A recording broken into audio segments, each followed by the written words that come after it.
lo ha interpretado, porque pues, esta persona es un profesor de universidad que en su momento pues tuvo proyectos relacionados con todo el tema de la tecnología del blockchain y digamos que algunas versiones preliminares de Bitcoin. Sin embargo, pues hasta el sol de hoy es un seudónimo, el Satoshi Nakamoto, y permanece pues como en una identidad secreta, ¿sí?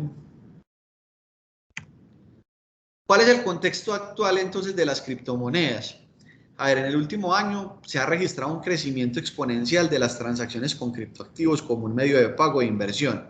Cada vez más vamos escuchando diferentes personas, diferentes compañías que empiezan a recibir este tipo de activos como medio de pago, a pesar de que en los países las criptomonedas todavía no son reconocidas como una moneda legal, pues sí, el mismo ejercicio que ha venido dándose de la oferta y la demanda a nivel de mercado, pues han hecho que esto tome fuerza, ¿cierto? La tecnología sigue tomando fuerza en la medida en que haya un proceso de demanda y un proceso, digamos, de oferta.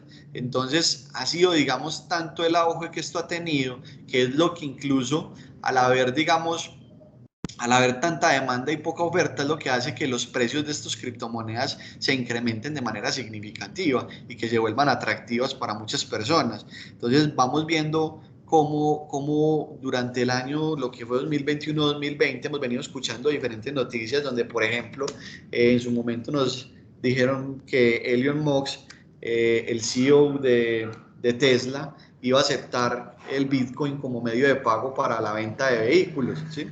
Y recientemente hemos visto cómo incluso entiendo por las noticias que he leído que hasta Messi, que salió ahorita para el PSG, va a recibir una parte del pago en criptomonedas. Entonces, cada vez más esta tecnología va tomando fuerza y el ejercicio de la oferta y la demanda hace que vaya penetrando cada vez más el mercado. ¿Cuál es el contexto entonces actual en materia, digamos, legal de las criptomonedas, cierto? Y lo que sucede es que, como pasa en muchas ocasiones, la tecnología avanza a un ritmo más acelerado que las mismas regulaciones y normatividades de cada país. No avanzan al mismo ritmo de la tecnología. Eso hace que los países se encuentren bastante preocupados, sobre todo, digamos, todo lo que tiene que ver con el sistema financiero frente a los efectos que puede traer a la economía la aceptación normal de estos medios de pago.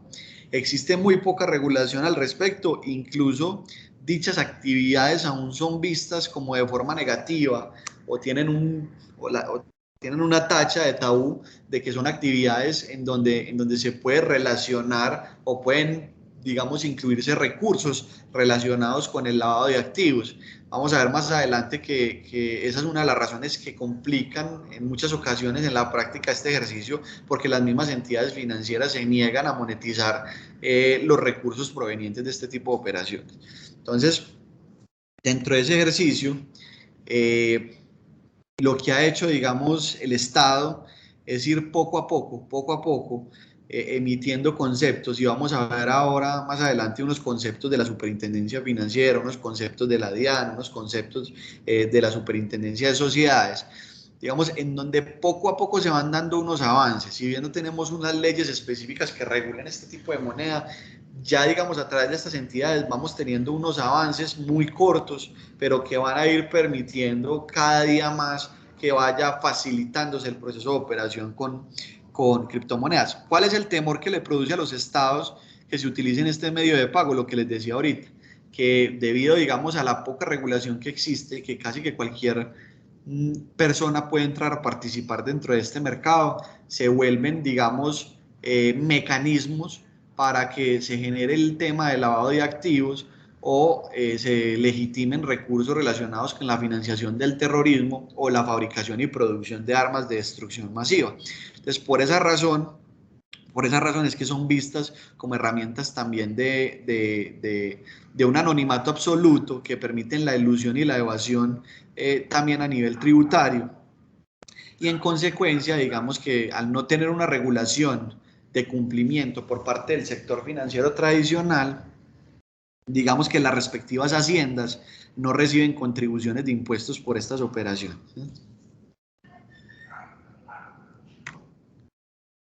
¿Cuántos tipos de criptomonedas existen actualmente? ¿Sí? Entonces, dentro del ámbito de las criptomonedas, ya no solamente tenemos el Bitcoin, digamos que el Bitcoin es la más conocida. Sin embargo, realmente el panorama de criptomonedas es realmente diverso. Casi cualquier persona que ya tenga un manejo y un control de la tecnología del blockchain va a tener la posibilidad de crear su propia criptomoneda. Sin embargo, hay unas que obviamente por su valorización son más populares que otras, ¿cierto? Entonces, pues la más conocida es el Bitcoin, pero tenemos también el Ether o el Ethereum. Esta es una de las criptomonedas que pues en las especulaciones de los inversionistas pues hablan de que es la criptomoneda que va a tender a superar en precio incluso al Bitcoin dentro de un periodo de tiempo, dentro de un corto periodo de tiempo. De ahí viene siguiéndole este Ripple XRP, el Bitcoin y bueno, entre otros. Pero como les digo, casi que cualquier persona puede tener su propia criptomoneda con un buen manejo de tecnología blockchain. Por ejemplo, Venezuela tiene criptomoneda. En su momento también James Rodríguez tenía criptomoneda. Entonces, vamos a ver una diversificación de este tipo de monedas. Vamos a ver entonces algunos conceptos generales relacionados con la temática que es muy importante que los entendamos. ¿Cierto? ¿Cuál es la definición entonces de criptomoneda? Entonces, entendemos por criptomoneda, digamos, la representación digital del valor que puede ser comercializada digitalmente y funciona como un medio de cambio, una unidad de cuenta o un depósito de valor. ¿Sí? Entonces, cuando hablamos, digamos, de una criptomoneda, al igual que como pasa con la moneda legal, pues se entiende que es un sistema que funciona como medio de cambio, ¿sí? Como medio de cambio. ¿Qué es lo que pasa? Que nosotros le damos a ese tipo de representación un valor. Lo mismo pasa con la criptomoneda. Aquí esta representación lo que cambia es que cambia un método físico por un sistema digitalizado. Y ese sistema digitalizado pues va, digamos, adquiriendo valor en la medida en que se presenta mucha demanda y poca oferta, ¿sí? Asimismo, digamos que son conocidas como criptodivisas. ¿Qué quiere decir esto? Que una de sus características fundamentales es que no cuentan con un curso legal en jurisdicción alguna, es decir, no se tiene soporte de ninguna autoridad monetaria o banca central. Hace poco, este presidente, creo que es el de El Salvador, que es de apellido Bukele o Bukelele, anunció, por ejemplo, que iba a presentar un proyecto de ley para que el Bitcoin pudiera ser utilizado como una moneda legal y casi que creería que sería el único país o jurisdicción que en caso de aprobarlo tendría, digamos, o aceptaría el Bitcoin como una moneda legítima, ¿sí? Para cambio de transacciones. Entonces, probablemente esto va a ser un proceso que va a tomar un periodo de tiempo importante, pero como les digo, ya se empiezan a ver. Entonces no tienen soporte de ninguna autoridad monetaria o banca central, no se encuentran soportadas por activos físicos, razón por la cual se pueden entender como medios de intercambio digitales que cuentan con un valor que es asignado por el mercado y que permite realizar la compra y venta de bienes y servicios.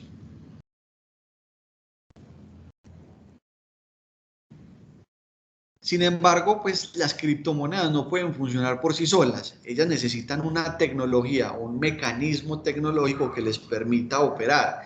Esa tecnología o ese mecanismo que les permitió a las criptomonedas pues, configurarse y operarse tal cual como las conocemos hoy, es lo que conocemos como la tecnología del blockchain. ¿Sí? ¿Qué significa blockchain? Pues como lo dice su traducción, blockchain significa cadena de bloques. El blockchain entonces nos dice que es un registro único, consensuado y distribuido en varios nodos de una red. ¿Sí?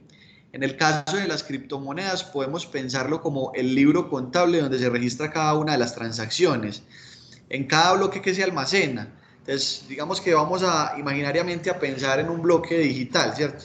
un bloque como tal cual como lo conocemos. Cada una de las caras del bloque va a registrar una información que la asimilamos o que se invita aquí a pensarse como si fuera una información de tipo contable. Y esa misma información que está al interior del bloque es la que crea los códigos criptográficos que van a dotar de seguridad ese bloque. Entonces, ¿qué almacena cada bloque? Una cantidad de registros o transacciones válidas, una información referente a ese bloque, su vinculación con el bloque anterior y el bloque siguiente a través del hash de cada bloque. Entonces, el blockchain o cadena de bloques, pues se dice que es una cadena porque cada uno de los bloques que componen el sistema de ciberseguridad, pues va unido uno a otro y esa unión se va dando a través de códigos.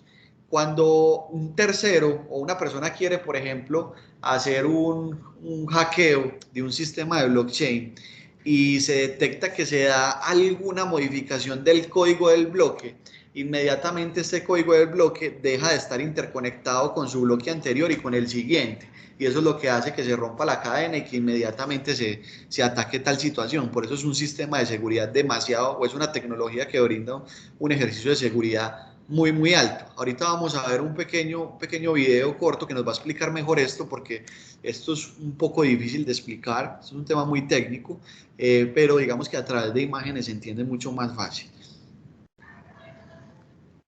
Entonces, cada bloque tiene un lugar específico e inamovible dentro de la cadena, ya que cada bloque contiene información. Ahorita vamos a entender qué es el hash, ¿listo? Cada bloque contiene información del hash del bloque anterior. La cadena completa se guarda en cada nodo de la red que conforma la blockchain, por lo que se almacena una copia exacta de la cadena en todos los participantes de la red. A medida que se crean nuevos registros, estos son primeramente verificados y validados por los nodos de la red y luego añadidos a un nuevo bloque que se enlaza a la cadena, ¿sí? Entonces vamos a ver que dentro de esta red, que es la tecnología blockchain, existen diferentes usuarios que están, digamos que día a día, visualizando lo que está pasando en esa red. Y hay como un tema de seguridad que se da entre los diferentes usuarios de esa red. Ahorita vamos a ver que esos usuarios o algunos de esos usuarios o participantes de esta tecnología, algunos se conocen como mineros, por ejemplo, y los mineros son personas que se encargan de, a través de un sistema de desarrollo computarizado, tratar de crear o de identificar a través de complejos, digamos, sistemas complejos de matemática, nuevos bloques, ¿sí? Y cuando ellos crean nuevos bloques, pues generan ingresos por eso. Ya lo vamos a entender un poco más con el video. Entonces, ¿quiénes son los sujetos que intervienen en la operación? Entonces, uno de esos se los mencionaba, es el que se conoce como el minero. Incluso dentro de los conceptos que tenemos de la DIAN ya tenemos algunas definiciones de este tipo de personas. El concepto 2436-2017, emitido por la DIAN, define el usuario minero como. Entonces dice que es una persona o entidad que participa en una red de moneda virtual descentralizada mediante la ejecución de un software especial para resolver complejos algoritmos, ¿cierto? Estos complejos ejercicios matemáticos, en una prueba de trabajo distribuida u otro sistema de prueba distribuido utilizado para validar las transacciones en el sistema de moneda virtual. Los mineros pueden ser usuarios si se autogeneran una moneda virtual convertible únicamente para sus propios fines, por ejemplo, mantener la inversión, para pagar una obligación existente o para comprar bienes y servicios. Pero los mineros también pueden participar en un sistema de moneda virtual como intercambiadores, generando nuevas monedas virtuales como un negocio con el fin de venderla por moneda fiduciaria u otra moneda virtual, ¿sí? Entonces el minero puede tener como dos participaciones y es que autogeneran moneda para sus propios pagos, fines, para invertir, para comprar bienes y servicios, pero también participan como creadores de bloques y creadores de moneda virtual para a través de esto pues generar también, venderle y generar sus propias utilidades, ¿sí? Los otros sujetos que participan dentro de la operación, aparte de los mineros, pues se conocen como los traders o entidades de operaciones con criptomonedas. Entonces, ¿qué son los traders? Son aquellas personas jurídicas con ánimo de lucro o personas naturales que ejercen como comerciantes y digamos con establecimientos de comercio inscritos en la Cámara, cuyo objeto social es la comercialización, administración o el trading o intercambio de criptomonedas, ¿sí?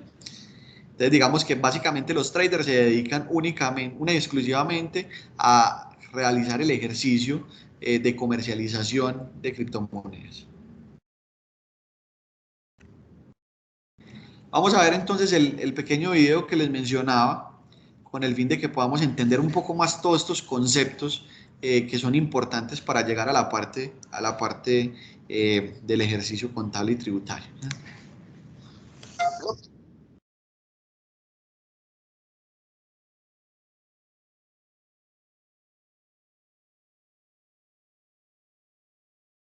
No se está escuchando el audio.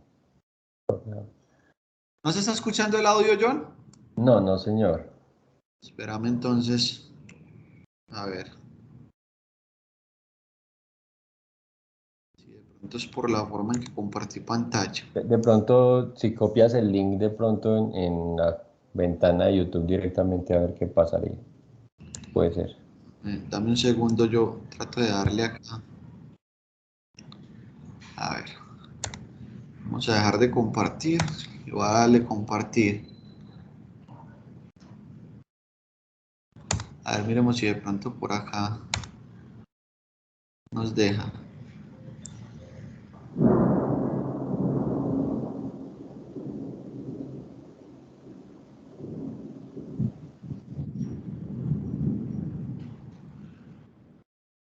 Ahí se escucha. No. No. Pero bueno, de todas maneras ahí podemos ver los subtítulos. También puede ser. No, espérame un segundo para que revisemos entonces. Sí, copiando el link.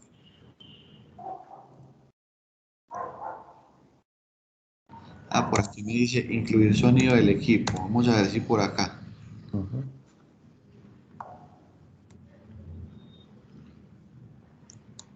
Blockchain. Seguro que has escuchado esta palabra últimamente. Correcto. Y no es para menos.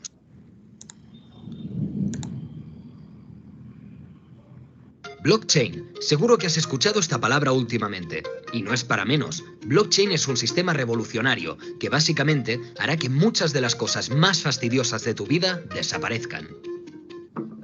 La cosa es que el mundo, tal y como funciona actualmente, necesita producir, gestionar y almacenar una enorme cantidad de información certificada en todo momento. Cada día, cada hora, cada segundo. Hasta ahora esta gestión la han hecho humanos. Humanos, esos seres lentos, despistados, corruptibles, perezosos y hedonistas. La propuesta de blockchain es que este trabajo pasen a hacerlo otro tipo de seres. Incorruptibles, eficaces, sacrificados y cada día más veloces. Los ordenadores. Pero ya sabemos cuál es la gran debilidad de un sistema informático, que es hackeable. ¿Cómo evita esto blockchain? No con un superpoderoso antivirus, ni con un vigoroso firewall. Blockchain se autoprotege gracias a su propia estructura, su propia arquitectura.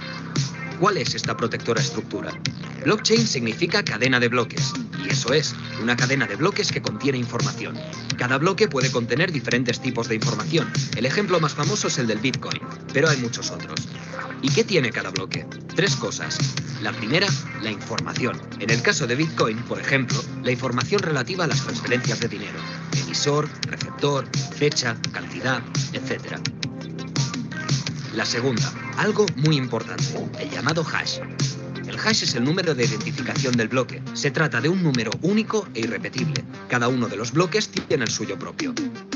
La tercera, y también tiene el hash del bloque anterior, por lo que cada bloque queda conectado con su predecesor y su sucesor. Ahora ves claro lo del chain, ¿no? Efectivamente, los bloques van creando una cadena. Ahora ya sabemos cómo es el blockchain por dentro, pero ¿por qué es inhackeable? Por 2 cosas juntas. La primera, el hash, y la segunda, que muchos ojos están mirando todo el rato. El hash, como hemos dicho, es el número único de cada bloque, pero tiene una gran peculiaridad. El número se genera según el contenido del bloque. Eso significa que si se cambia el contenido del bloque, la información, automáticamente cambia el hash. Imagínatelo como una pieza de puzzle. Con tal información tendrá tal forma. Si alguien cambia la información, la forma también cambiará, por lo que dejará de encajar y la cadena quedará invalidada. No es que haya una única base de datos, cada usuario de blockchain tiene una copia de ella. Dado que muchos ojos están mirando todo el rato, si un usuario altera la información de su copia, la comunidad lo sabe, por lo que su versión de la base de datos es anulada y queda sin efecto. Ahí está la diferencia. La seguridad y la certificación de los documentos en blockchain se la dan los usuarios. No una gran institución, no un banco, no un notario. Usuarios iguales, pero muchos, muchísimos. ¿Y cómo lo hace blockchain para captar a todos estos usuarios? Buena pregunta. Los usuarios pueden decidir unirse a la red blockchain por dos motivos. Simplemente para usar el sistema o bien para hacer algo mucho más goloso. Crear nuevos blocks para la chain. Los que hacen esto último son los mineros. Muchos partícipes de blockchain no están allí para usar los servicios del sistema, solo quieren una cosa, crear nuevos bloques. Son los llamados mineros. A medida que se van firmando contratos, haciendo transferencias o lo que sea, hay la necesidad de almacenar esa información en un nuevo bloque. Para añadir un nuevo bloque a la cadena hay que resolver un problema matemático muy complejo. Para resolverlo hace falta una gran potencia de computación, así que los mineros ponen sus procesadores a todo gas para intentar resolverlo. Una vez creen haberlo resuelto, el resto de la comunidad verifica que la solución es la correcta. Si lo es, el nuevo bloque se añade a la cadena, la información queda consolidada y el acuerdo se lleva a cabo. Y lo más importante, el minero que ha encontrado la clave cobra la recompensa. En el caso de Bitcoin, ahora es de 12,5 Bitcoins. Un botín nada despreciable, teniendo en cuenta que cada Bitcoin vale, en estos momentos, $10.500. Pero blockchain no siempre ha sido tan popular. En sus inicios nadie le hizo mucho caso. El sistema blockchain fue creado en 1991, pero no fue usado hasta 2009, cuando un tal Satoshi Nakamoto, seudónimo detrás del cual, todavía hoy, nadie sabe quién hay, lo usó de base para su ahora famosísimo Bitcoin. Pero blockchain es mucho más que Bitcoin. Las aplicaciones de este sistema son muy diversas. Puede usarse para firmar contratos, votar en elecciones, guardar registros médicos y bancarios y muchas otras utilidades que todavía están por descubrir. Por ejemplo, con blockchain sería imposible falsear la procedencia de los alimentos o esconder si durante su transporte se ha roto la cadena de frío. Del mismo modo, en el ámbito de la salud sería imposible manipular los historiales médicos. En el comercio de joyas, el poder rastrear desde su origen hasta su compra permitiría al consumidor asegurarse de que no está comprando, por ejemplo, un diamante de sangre. Se trata, en resumen, de almacenar información con muchos ojos mirando, muchos testigos, lo que dificulta que la información sea falseada. Blockchain es mucho más que una simple base de datos. Es un sistema de almacenaje de información fuera del sistema convencional. Una herramienta para crear una sociedad más equitativa, más transparente y más veraz.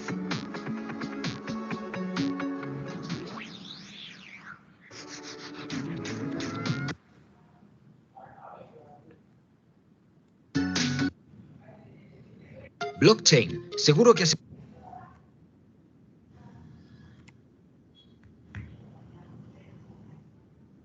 Bueno, entonces, después de observar el video, yo creo que le aclara mucho pues como este tema conceptual y técnico de lo que tiene que ver como con la tecnología. Porque la verdad es que pues nosotros somos contadores, pero tenemos que apoyarnos en todas estas definiciones tecnológicas para poder entender cada una de las etapas que tiene este tipo de negocio, ¿cierto? ¿Cuál es la situación legal entonces en Colombia? ¿Cuál es la situación jurídica en Colombia para todo lo que tiene que ver con criptomonedas? Entonces, en Colombia, al igual que en la mayoría de los países, pues los criptoactivos no son aceptados todavía como un medio de pago legítimo. Incluso, pues recientemente hubo un grupo de trabajo conformado por el Banco de la República, la Superintendencia Financiera de Colombia, la Superintendencia de Sociedades, la Unidad de Regulación Financiera, la Dirección de Impuestos y Aduanas Nacionales, la Unidad de Información y Análisis Financiero, y en calidad de invitado estuvo el Consejo Técnico de la Contaduría Pública, ¿cierto? Digamos que este grupo de trabajo realizó pues unos análisis y terminaron con unas conclusiones. ¿Qué dicen esas conclusiones? Pues primero que frente a las criptomonedas no son una moneda, en tanto la única unidad monetaria y de cuenta que constituye un medio de pago en el curso legal con poder liberatorio ilimitado es el peso emitido por el Banco de la República. No son dinero para efectos legales, no son una divisa, pues no ha sido reconocido como moneda por ninguna autoridad monetaria internacional, ni se encuentra respaldada por ningún banco central de ningún lugar del mundo. No son efectivo ni equivalentes al efectivo, no existe obligación alguna para recibirlos como un medio de pago, no son activos financieros ni propiedades de inversión en términos contables, no son un valor en los términos de la Ley 964 del 2005, por lo que se debe evitar su mención o asimilación. Entonces, básicamente, pues estas fueron las conclusiones a las que llegó este grupo de trabajo, ¿sí? Sin embargo, pues como les decía ahorita, hemos venido presenciando algunos avances frente al tema. Digamos que la DIAN se ha pronunciado ya en varias ocasiones. Ahorita les mencionaba este concepto 2436 de 2017 que expresaba que pues para efectos tributarios se debe considerar de forma relevante dos cosas. Uno, el sujeto que desarrolla la actividad, y dos, el bien que se obtiene como producto de la misma, ¿sí? Entonces vamos a ver que para la administración tributaria, los bienes, y vamos a ver que este mismo concepto después lo retoma el Consejo Técnico de la Contaduría Pública, pues a nivel jurídico los bienes pues se dividen en dos tipos de bienes, los bienes corporales y los incorporales, ¿sí? Y digamos que dentro de esos tipos de bienes existen unos derechos que son reales. Derechos reales son los que jurídicamente nos dicen que son los que se tienen sobre las cosas, mientras que existen unos derechos personales, que los derechos personales son los que se tienen con las personas, ¿sí? Entonces digamos que a nivel jurídico, pues un bien o una criptomoneda, pues vamos a ver que es considerado un bien incorporal, y sobre ese bien incorporal pues se va a tener un derecho real, ¿sí? Porque pues, como les decía, los derechos reales son los que se tienen sobre las cosas, sobre los objetos, ¿sí? Entonces, dado que la minería de monedas virtuales implica una inversión mayor o menor en equipos y software, así como energía y personal, que conlleva la obtención de un bien que no tiene existencia física y corresponde a un concepto que supone el registro de una información digital a la que se le atribuye un valor por consenso entre los participantes de la red, estamos frente a un bien de carácter incorporal o inmaterial susceptible de ser valorado. Esto es básicamente pues una de las primeras conclusiones que hace la DIAN en este concepto. Entonces, lo que finalmente concluye la DIAN es, al final, para poder desarrollar todo el tema de la tecnología de las criptomonedas y el ejercicio de la minería como tal, se necesitan de unos recursos, unos sistemas tecnológicos, la utilización de energía, la utilización de personal. Todo esto conlleva, digamos, a la existencia o a que se genere una información digital a la que las personas le atribuyen un valor, ¿cierto? Esto lo conocen entonces, o se le atribuye el carácter de ser un bien incorporal, como lo estábamos viendo ahorita.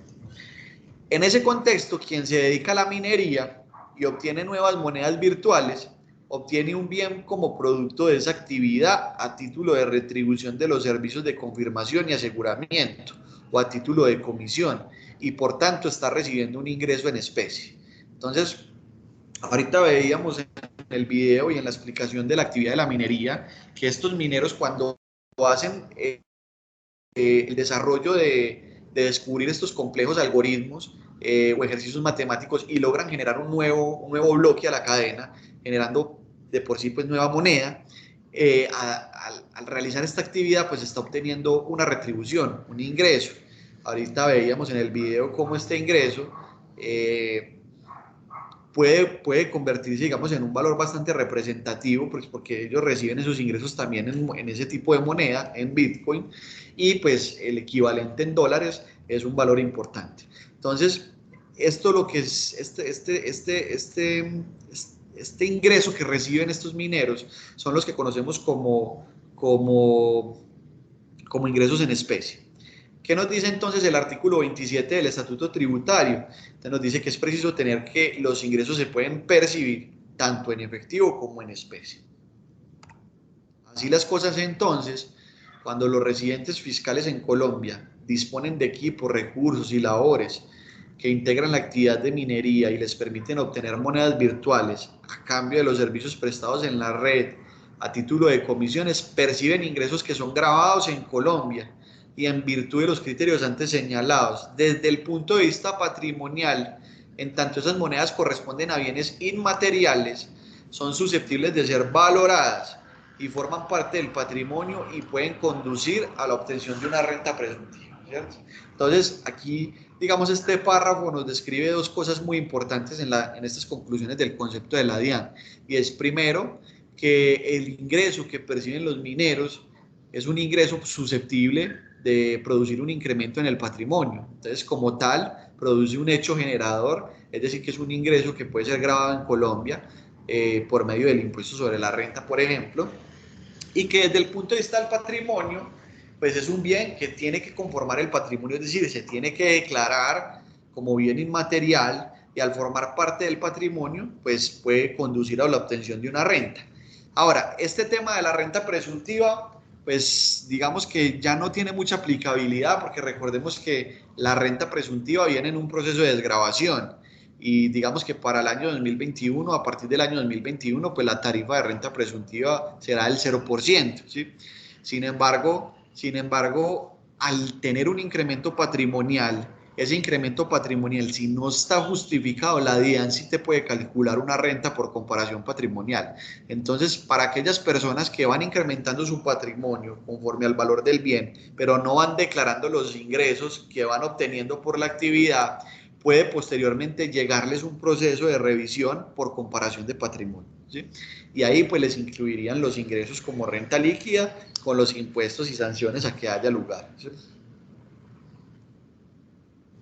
Ahora, es importante también observar en este aspecto tributario, que ya ahorita vamos a hacer el comparativo con el contable, es muy importante observar el principio de conexión formal, ¿cierto? Recordemos el principio que se encuentra estipulado en el artículo 21-1 del Estatuto Tributario y que pues vino como consecuencia de la expedición de la Ley 1819 del 2016, de esa reforma tributaria. Entonces, en esta reforma tributaria fue donde la DIAN adoptó como base para determinar los tributos en Colombia, pues las normas internacionales de información financiera.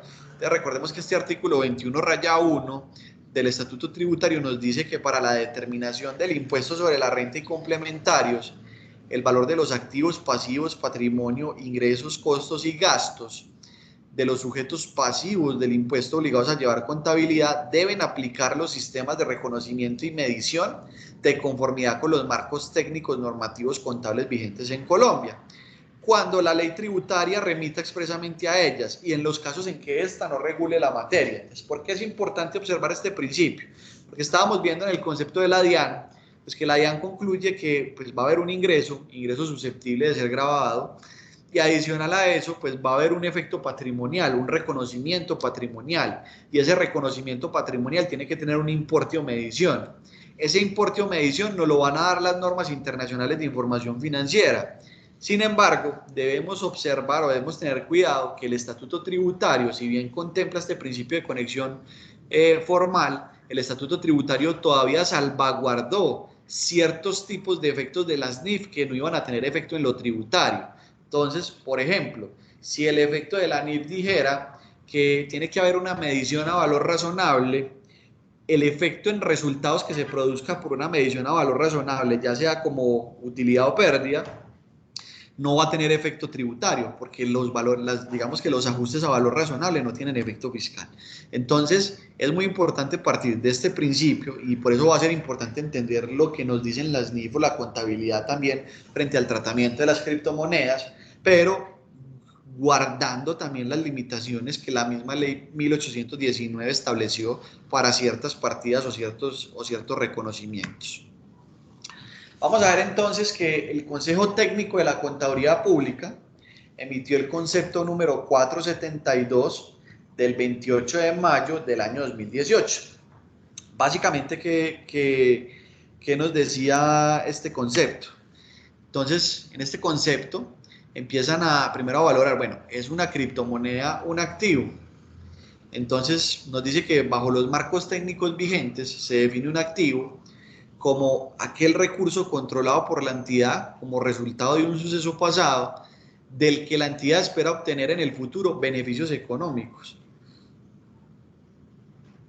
Adicionalmente, el reconocimiento ocurre cuando la partida cumple con la definición del elemento y siempre que, entonces primero, sea probable que cualquier beneficio económico asociado con la partida llegue a la entidad o salga de esta. Y segundo, que el elemento tenga un costo o valor que pueda ser medido con fiabilidad. Entonces, pues de acuerdo con la definición anterior, si evaluamos el concepto de una criptomoneda, pues podemos decir que la criptomoneda cumple con la definición de un activo, ¿sí?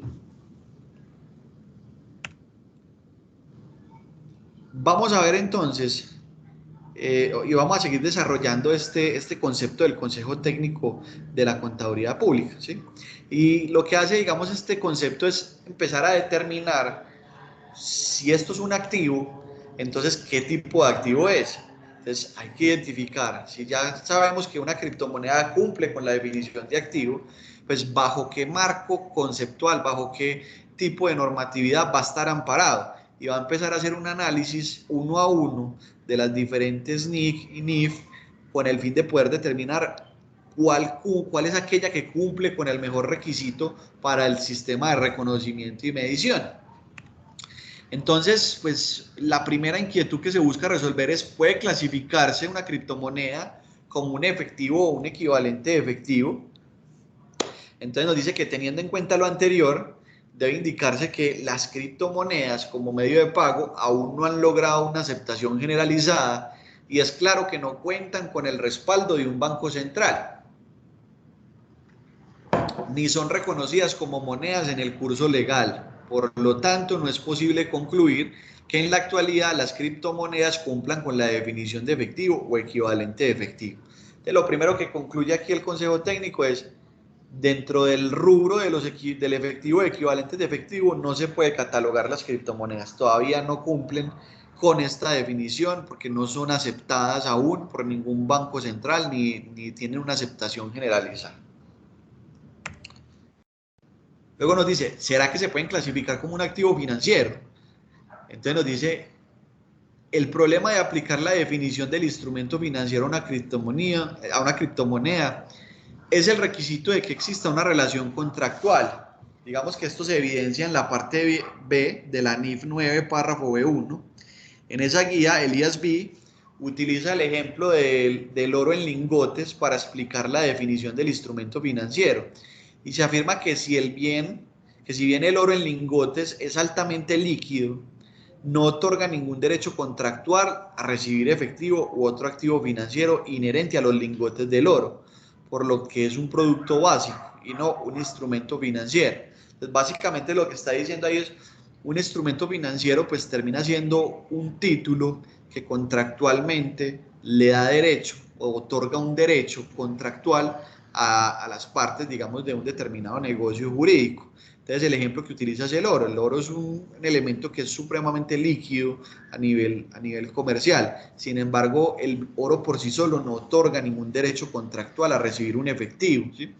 Entonces, por esa razón, pues no lo catalogan como un instrumento financiero. La criptomoneda se crea a través de un proceso denominado minería. Esto implica resolver problemas criptográficos cada vez más difíciles y requieren de computadoras cada vez más potentes para la minería productiva. En consecuencia, una criptomoneda no surge como el resultado de una relación contractual y está más cerca de representar un producto intangible. ¿Sí? Ahora nos dice, podrán clasificarse como una propiedad de inversión. Y entonces cuando vamos a la NIC 16, nos dice que la propiedad, planta y equipo incluyen la definición de este tipo de activos que se traten de elementos tangibles. Dado que las criptomonedas no tienen forma física, no son tangibles y están excluidas de ser consideradas como propiedades, planta y equipo.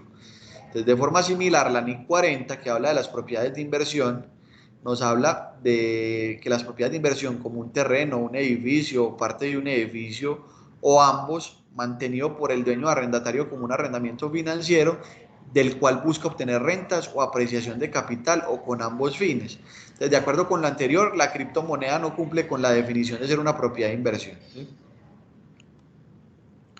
Debido, pues como estamos viendo, a que tiene que haber un carácter de ser un elemento tangible, es un elemento que se mantiene con el fin de el dueño arrendarlo o, digamos, obtener un rendimiento financiero, ¿sí? Podrá clasificarse como un intangible, ¿sí? Entonces nos dice la NIC 38 que define los activos intangibles como un activo que sea identificable de carácter no monetario y sin apariencia física.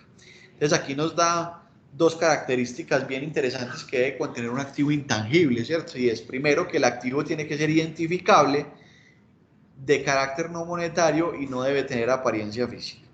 Después de obtener una criptomoneda, una entidad podrá obtener los beneficios económicos al poder venderlo o usarlo como medio de pago, siempre que esto fuera legalmente aceptado. Las criptomonedas son exactamente virtuales, es decir, no tienen sustancia física. En conclusión, pues con fundamento en las normas vigentes, digamos que concluye aquí el Consejo Técnico de la Contaduría Pública, las criptomonedas cumplen con la definición de un activo intangible. Es decir, desde el punto de vista de que es un activo identificable y sin apariencia física, se cumple con esa definición.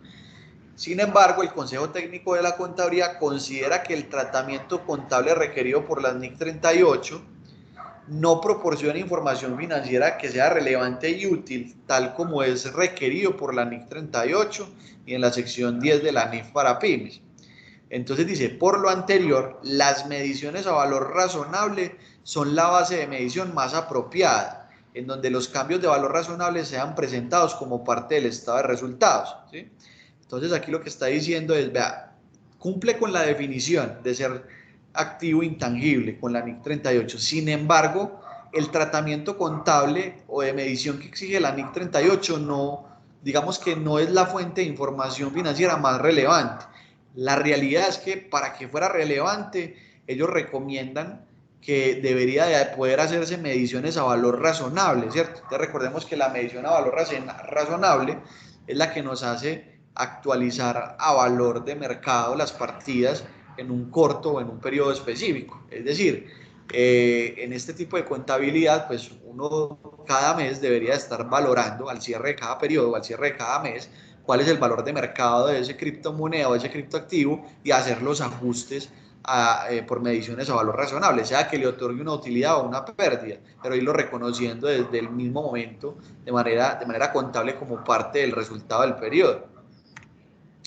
Ahora dice, si bien las criptomonedas cumplen con la definición de activo intangible, excluyen del alcance los activos intangibles que poseen una entidad para su venta en el curso ordinario de los negocios.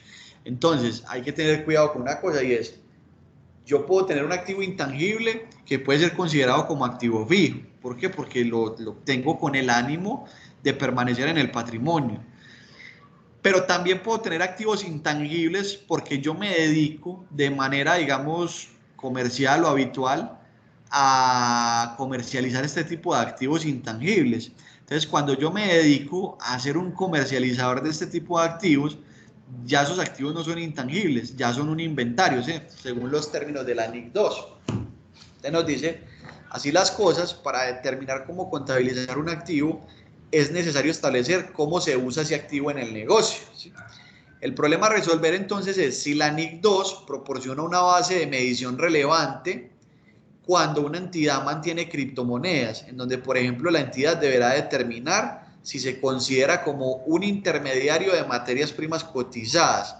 Entonces, cuando hablamos de un intermediario de materias primas cotizadas en los términos de la NIC 2, nos dice que este tipo de intermediarios están exentos, digamos que las personas que aplican NIC 2 o que aplican inventarios están exentos de la medición bajo sus criterios y en cambio deben medir sus activos a valor razonable, menos los costos de venta con los cambios en el valor razonable reconocido en resultado. Bueno, esto que acabo de decir es, uniéndolo con el párrafo del que estábamos viendo de los intangibles, es que básicamente yo puedo tener un tratamiento en la NIC 2 donde puedo optar por valorar mis activos a valor razonable, como nos dice ahí, menos los costos de venta con cambios en el estado de resultados.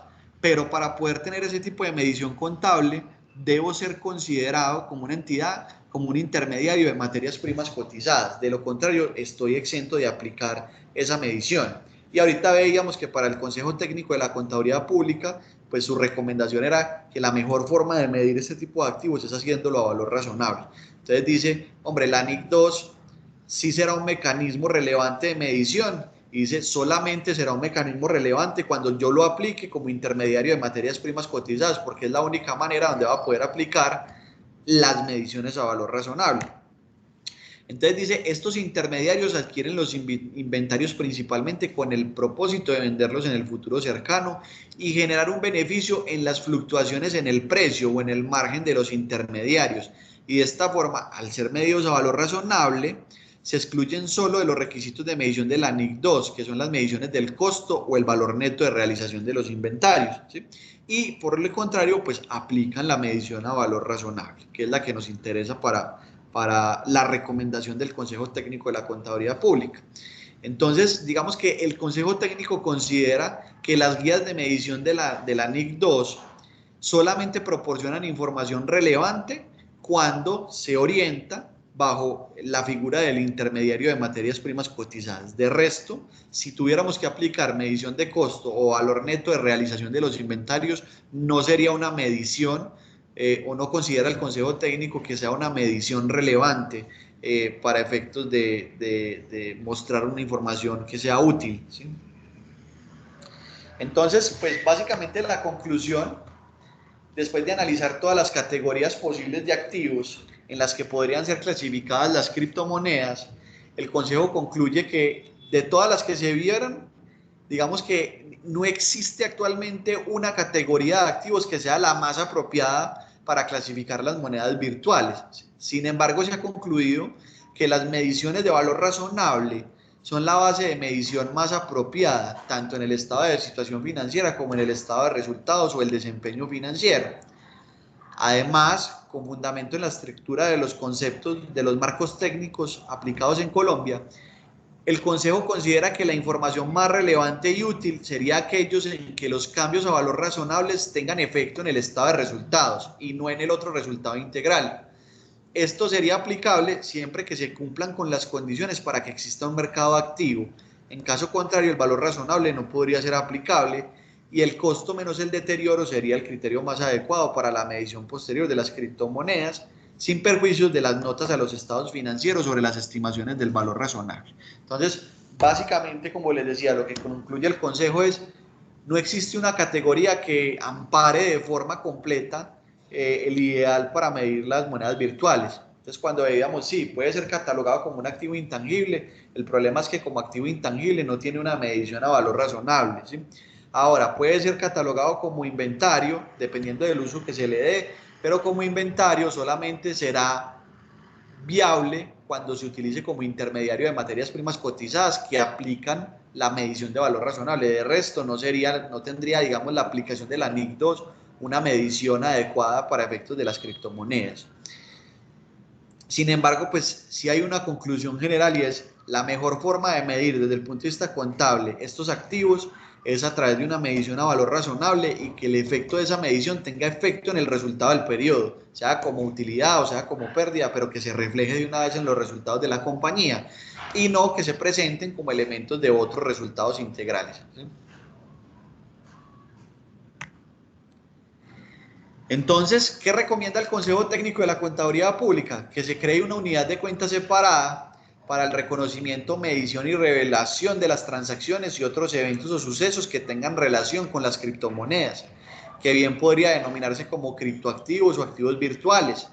De esta forma se cumple con el objetivo de la norma de información financiera, consistente en proporcionar información financiera que sea útil a los inversionistas, prestamistas y otros acreedores existentes y potenciales para tomar decisiones relacionadas con el suministro de recursos a la entidad.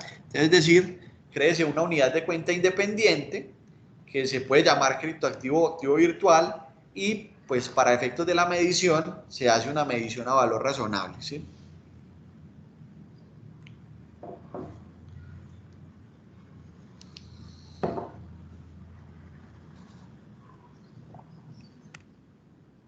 Bueno, adicionalmente, el Consejo Técnico de la Contaduría Pública ya en conceptos más recientes, como por ejemplo el concepto número 307 del 2021, ha mantenido la posición que acabamos de ver en el concepto anterior y pues digamos que no la ha modificado, ¿sí? Ahora, es importante también, pues dentro de este aspecto, revisar cuáles son los pronunciamientos que ha tenido el IASB frente a la norma, ¿cierto? Entonces, digamos que el IASB nos dice que los requerimientos para el reconocimiento de criptomonedas están contenidos en las normas que actualmente están vigentes, ¿sí? Entonces dice, bueno, lo primero es, hombre, dentro de las normas que existen en este momento, ya existen elementos o requerimientos para poder, digamos, identificar y reconocer lo que son las criptomonedas. Entonces aquí nos muestra que en junio de 2019 el comité analizó la forma en que se aplican las normas NIF a la tenencia de criptomonedas y a efectos de su análisis el comité consideró un subconjunto de criptoactivos con todas las características siguientes a las que la decisión de agenda hace referencia como una criptomoneda. Entonces, ¿qué dice, digamos, o qué dijo este comité? Que una moneda digital o virtual registrada en una cuenta mayor distribuido que utiliza una criptografía para su seguridad, ¿cierto? Entonces, una moneda virtual es un sistema que utiliza la tecnología de la criptografía para su seguridad. No está emitida por una autoridad jurisdiccional u otra parte. Adicional a eso, no da lugar a un contrato entre el tenedor y un tercero, ¿sí? Como características de las criptomonedas. Entonces, el comité observó que la tenencia de criptomonedas cumple la definición de un activo intangible, conforme a la NIC 38, sobre la base de que puede ser separado del tenedor y vendido o transferido de forma individual, y no se otorga al tenedor un derecho a recibir un número fijo o determinable de unidades monetarias. El comité concluyó que la NIC 2 inventarios se aplica a las criptomonedas cuando éstas se mantienen para la venta en el curso ordinario del negocio. Si la NIC 2 no es aplicable, una entidad aplicará la NIC 38 a la tenencia de criptomonedas. Entonces, pues básicamente el IASB termina concluyendo pues algo muy similar a lo que nos dijo el concepto del Consejo Técnico de la Contaduría Pública, ¿cierto? Y es pues básicamente los dos elementos que mejor se podrían acomodar para el reconocimiento de los activos o de los criptoactivos, pues es la NIC 38 y dependiendo del uso que se le dé, si es para venderlas en el curso ordinario de los negocios, pues será un inventario. Sin embargo, pues el concepto, el consejo va un poco más allá, pues y termina concluyendo de, vea, como estas dos categorías no cubren a la perfección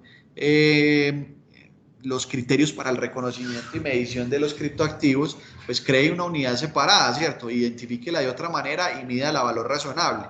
Y digamos que pues, es un desarrollo adicional a lo que nos está diciendo el IASB, pero que va como muy alineado con las conclusiones que hizo el Consejo Técnico de la Contaduría Pública. También la Superintendencia de Sociedades emitió el oficio 100-2378-90 del 14 de diciembre del 2020. Entonces, este es un oficio muy interesante porque pues, es un oficio muy reciente y en este oficio, pues lo que hace la Superintendencia de Sociedades es hacer un análisis completo como de cuál ha sido el proceso de todo lo que tiene que ver con criptomonedas a la fecha, ¿cierto? Entonces, incluso hablan acá de este proyecto que les mencionaba del sector financiero al principio de la charla, donde nos dice que expresamente el sector financiero aún no está autorizado para custodiar, invertir o intermediar o operar con criptoactivos. Sin embargo, pues actualmente la Superintendencia Financiera se encuentra realizando pues, un proyecto Sandbox en el cual permitirá bajo un sistema controlado que entidades financieras a través de pruebas piloto puedan realizar operaciones tanto de depósito como de retiro en productos financieros a nombres de plataformas de criptoactivos. Sin perjuicio de lo anterior, lo cierto es que actualmente los criptoactivos no están prohibidos en Colombia. O sea, ¿qué quiere decir esto? Que la actividad de criptoactivos no es una actividad ilegal. Una cosa es que sea mal vista, tenga tacha o tenga un tabú, como les mencionaba ahorita, frente al tema del lavado de activos, pero no es una actividad considerada como ilícita en Colombia. Y esto es importante dentro del proceso de análisis que hace la Superintendencia de Sociedades. Simplemente dice, en cuanto a la responsabilidad que se asume al invertir en criptoactivos por parte de una sociedad comercial, es preciso señalar que los administradores han sido suficientemente advertidos por esta entidad sobre el riesgo de estas inversiones, dada la volatilidad de su valor, la ausencia de regulación local y la inseguridad que genera el total anonimato en la cadena de partícipes, entre otros aspectos. En ese sentido debe tenerse en cuenta que aunque la actividad empresarial de manera natural, pues ser empresario está asociado a asumir riesgos, la gestión de los administradores sociales debe regirse en todo momento por los deberes generales de buena fe, cuidado y lealtad, establecidos en el artículo 23 de la Ley 222 del 95, cuyo incumplimiento en el desarrollo de los negocios sociales, incluidos aquellos que se realicen con criptoactivos, los puede hacer responsables por los perjuicios que puedan causar a la sociedad, a los asociados o a los terceros. Entonces, pues aquí viene un tema muy importante en este concepto, y es que se pregunta a la superintendencia, ¿es posible entonces aportar criptomonedas o activos virtuales como aporte en especie de capital social de una sociedad colombiana?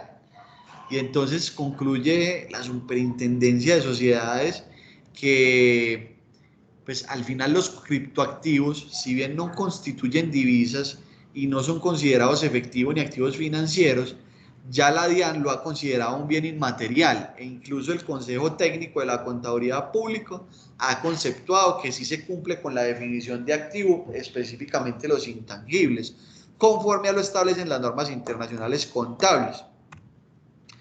Conforme a la legislación nacional, los aportes efectuados por los asociados al momento de la constitución de una compañía o de manera posterior por efectos de capitalizaciones también se pueden realizar en especie.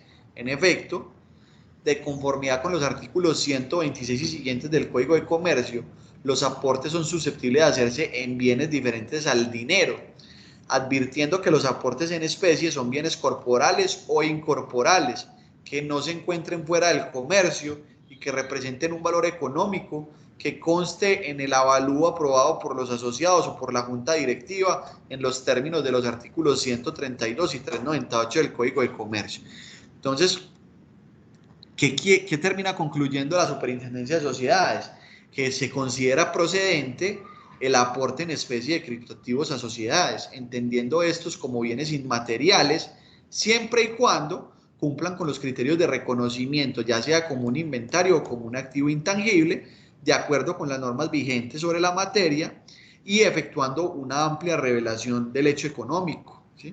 Entonces, muy interesante este concepto de las supersociedades porque pues, está aceptando que esta actividad que ha sido mal vista, que todos los bancos o la mayoría de los bancos la consideran con malos ojos, desde el punto de vista societario, es posible que una sociedad reciba como aporte en especie cuando se está creando la compañía o en un momento posterior, es decir, en una capitalización, pueda recibir como aporte criptomonedas, criptoactivos, ¿sí?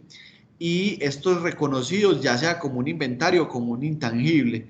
Entonces, esto, digamos, es un cambio importante en la forma y en la regulación, porque esto, pues, digamos que hasta antes de este concepto no era considerado procedente hacer este tipo de aportes.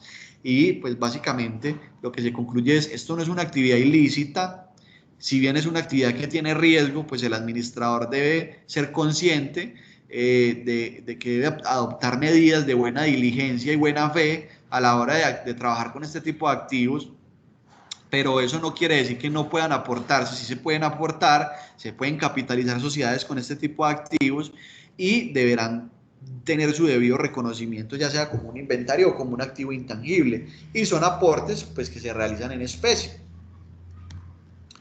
Sin embargo, pues la superintendencia deja unas salvedades en el concepto, y pues dentro de estas salvedades, pues lo que nos dice es, vea, los criptoactivos no son considerados una moneda legal, los criptoactivos no cuentan con el respaldo de la participación de los bancos centrales, las transacciones con criptoactivos son de alto riesgo, tienen mucha volatilidad, el valor de los cripto depende de la oferta y la demanda en el mercado de cada tipo de criptoactivos, el cual no se encuentra regulado.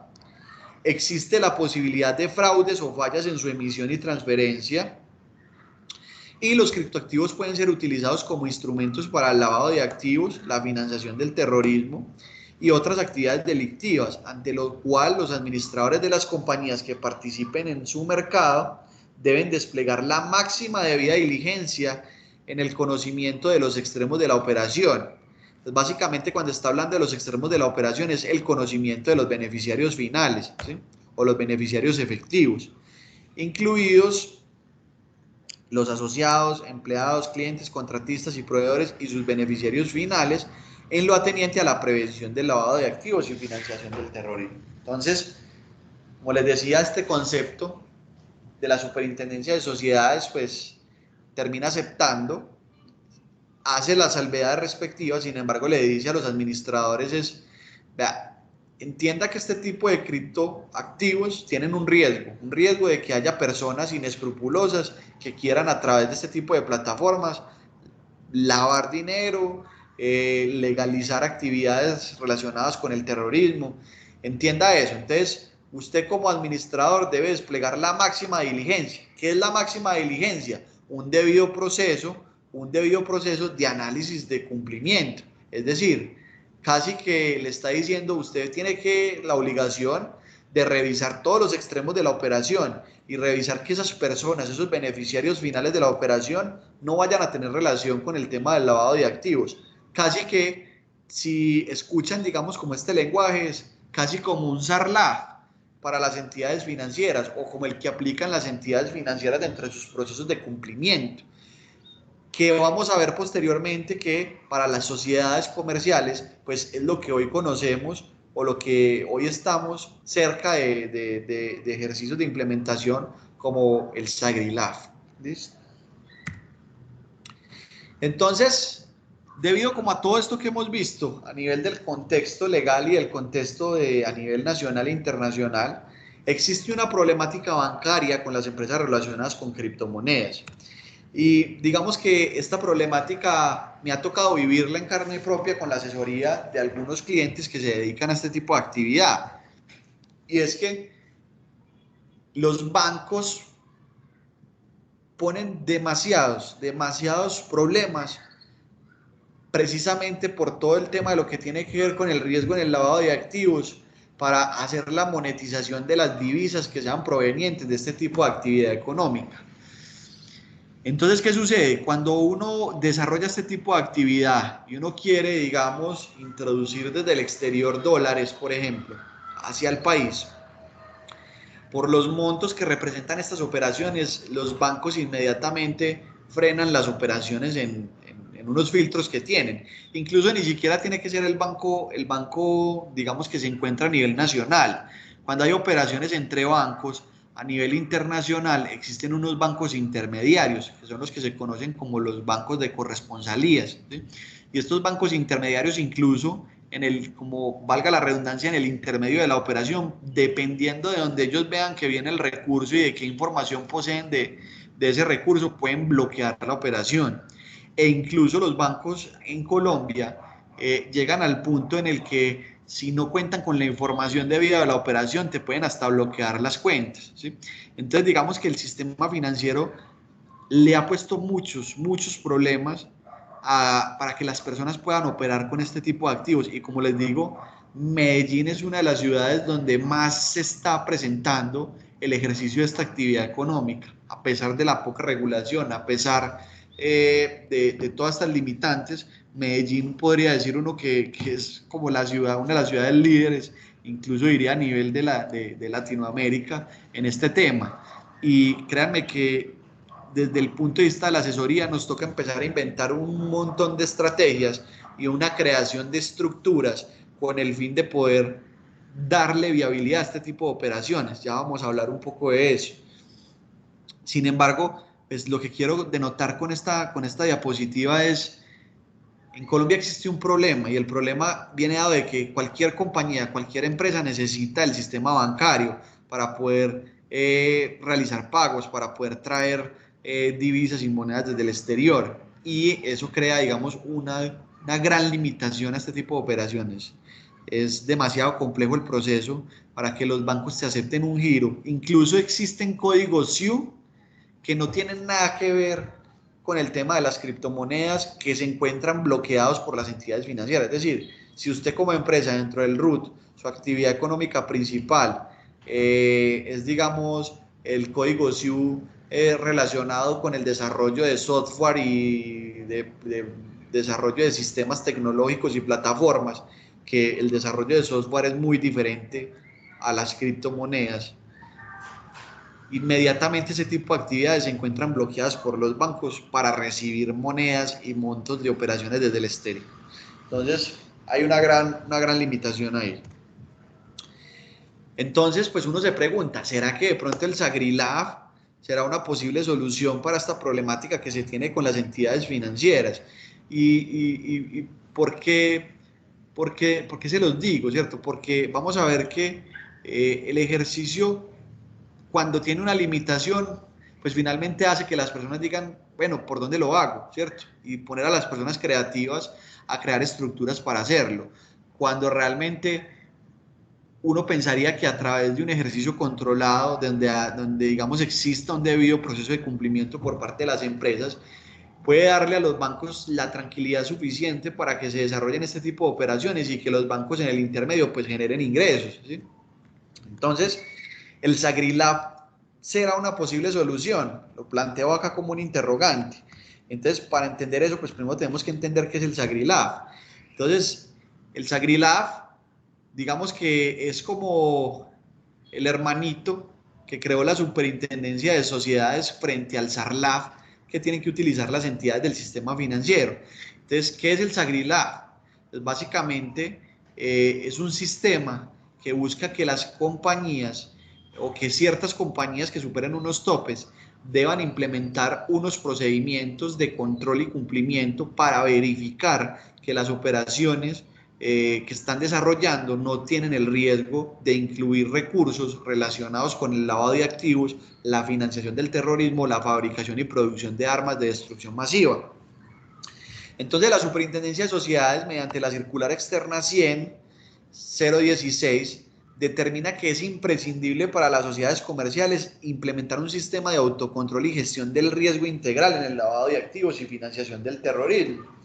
Entonces vamos a ver que una de las recomendaciones, que es la recomendación Gafi número 15, invita a los países a que tomen medidas para administrar y mitigar los riesgos relacionados con el lavado de activos, asociados a los activos virtuales, para los cuales deben regular a los proveedores de servicios de activos virtuales a fin de que se sujeten a sistemas de monitoreo efectivo y cumplan las recomendaciones Gafi, entre estas las debidas diligencias. Entonces, ¿quiénes se encuentran obligadas a implementar un SagriLab? Esto no es solamente para las empresas de criptoactivos. O sea, la implementación de del SagriLab pues, es una obligación para todas las empresas que superen ciertos topes. Entonces nos dice que todas las empresas que estén sujetas a la vigilancia o al control de la Superintendencia de Sociedades, que hubieran obtenido ingresos superiores a 40.000 salarios mínimos mensuales legales vigentes al corte pues, del 31 de diciembre del año anterior, para el 2020 son 35.112 millones, deberán implementar un sistema de SagriLab. Incluso ese sistema de SagriLab inicialmente debía implementarse con corte como al mes de junio del 2021 y posteriormente pues fue aplazado, creo que va hasta ahorita, hasta el 30-31 de agosto del 2021, la obligación de implementar el SagriLab por este tipo de compañías. Sin embargo, van a haber ciertas actividades, ciertos sectores que por su tipo de actividad van a manejar unos topes diferentes. Entonces este es como el tope general, ¿sí? Pero lo que estamos viendo acá es como el tope general, el que aplica a todas las compañías que estén sujetas a la vigilancia y control de la Super y que sus ingresos hayan sido superiores a 40.000 salarios mínimos. Sin embargo, puede haber empresas relacionadas con estas actividades, agentes inmobiliarios, comercialización de metales y piedras preciosas, servicios jurídicos, los servicios contables. Yo no sé por qué los servicios contables cayeron ahí como estas son como las actividades que pueden tener más riesgo de estar relacionadas con el lavado de activos. Sector de la construcción de edificios y de obras de ingeniería civil y los servicios de activos virtuales que cumplan con los requisitos señalados para cada tipo de actividad. Para el caso de los activos virtuales, ya de manera específica, nos indica que se debe implementar un SagriLab, las empresas que realicen para o en nombre de otra persona natural o jurídica una o más de las siguientes actividades o operaciones iguales o superiores individualmente o en conjunto, a 100 salarios mínimos. Entonces, el tope general para el resto de las empresas son 35.000 millones. Pero si usted es una empresa o persona natural que se dedica a tener en su actividad comercial activos virtuales, pues cuando realice operaciones, ya sea en nombre propio o en nombre de otras personas, deberá implementar un SagriLab cuando sus operaciones superen 87 millones de pesos. Entonces miremos que aquí el tope en realidad es demasiado bajito. Y pues las personas que operan con este tipo de activos, a no ser de que apenas estén como en el proceso de comenzar, fácilmente con algunas operaciones están superando este tope. ¿Cuáles son entonces esas actividades? Entonces nos dice actividades relacionadas con el intercambio entre activos virtuales y monedas fiat, intercambio entre una o más formas de activos virtuales, la transferencia de activos virtuales, la custodia o administración de activos virtuales o instrumentos que permitan el control sobre activos virtuales, la participación y provisión de servicios financieros relacionados con la oferta de un emisor o venta de un activo virtual, y en general todos los servicios relacionados con activos virtuales. Y entonces nos dice que al 31 de diciembre del año anterior hubieran obtenido también ingresos totales iguales o superiores a 3.000 salarios mínimos mensuales legales vigentes. Esto es 2.633 millones para 2020. O activos iguales o superiores a 5.000 salarios mínimos, es decir, 4.389 millones para el 2020. ¿Listo? Entonces, importante para que revisemos, y es operaciones que se realicen para o en nombre de otra persona, y ya van a entender un poquito qué es esto, y es esta limitación de 87 millones es porque debido a la limitación que existe en el sistema financiero para poder monetizar los dineros correspondientes a este tipo de actividad, se crean estructuras. Dentro de esas estructuras suelen crearse contratos de mandato en donde se terminan cobrando en nombre o para terceros otros tipos de servicios diferentes a ventas de activos virtuales. Entonces, lo que está tratando de limitar este párrafo es que se utilice, digamos, este tipo de contratos jurídicos para, digamos, disfrazar una operación relacionada con criptoactivos. Pero pues cuando estamos hablando de los ingresos o activos propios de la entidad, pues nos está diciendo que hubieran obtenido ingresos totales iguales o superiores a 3.000 salarios mínimos o activos iguales o superiores a 5.000 salarios mínimos, que siguen siendo topes muy bajitos frente al tope general de 35.112 millones. Ahora nos dice, también estarán obligadas las empresas que reciban, o sea, ya no se dedican a este tipo de actividad, pero reciban aportes en especie de activos virtuales que individualmente considerados en conjunto sean iguales o superiores a 100 salarios mínimos, es decir, 87 millones de pesos.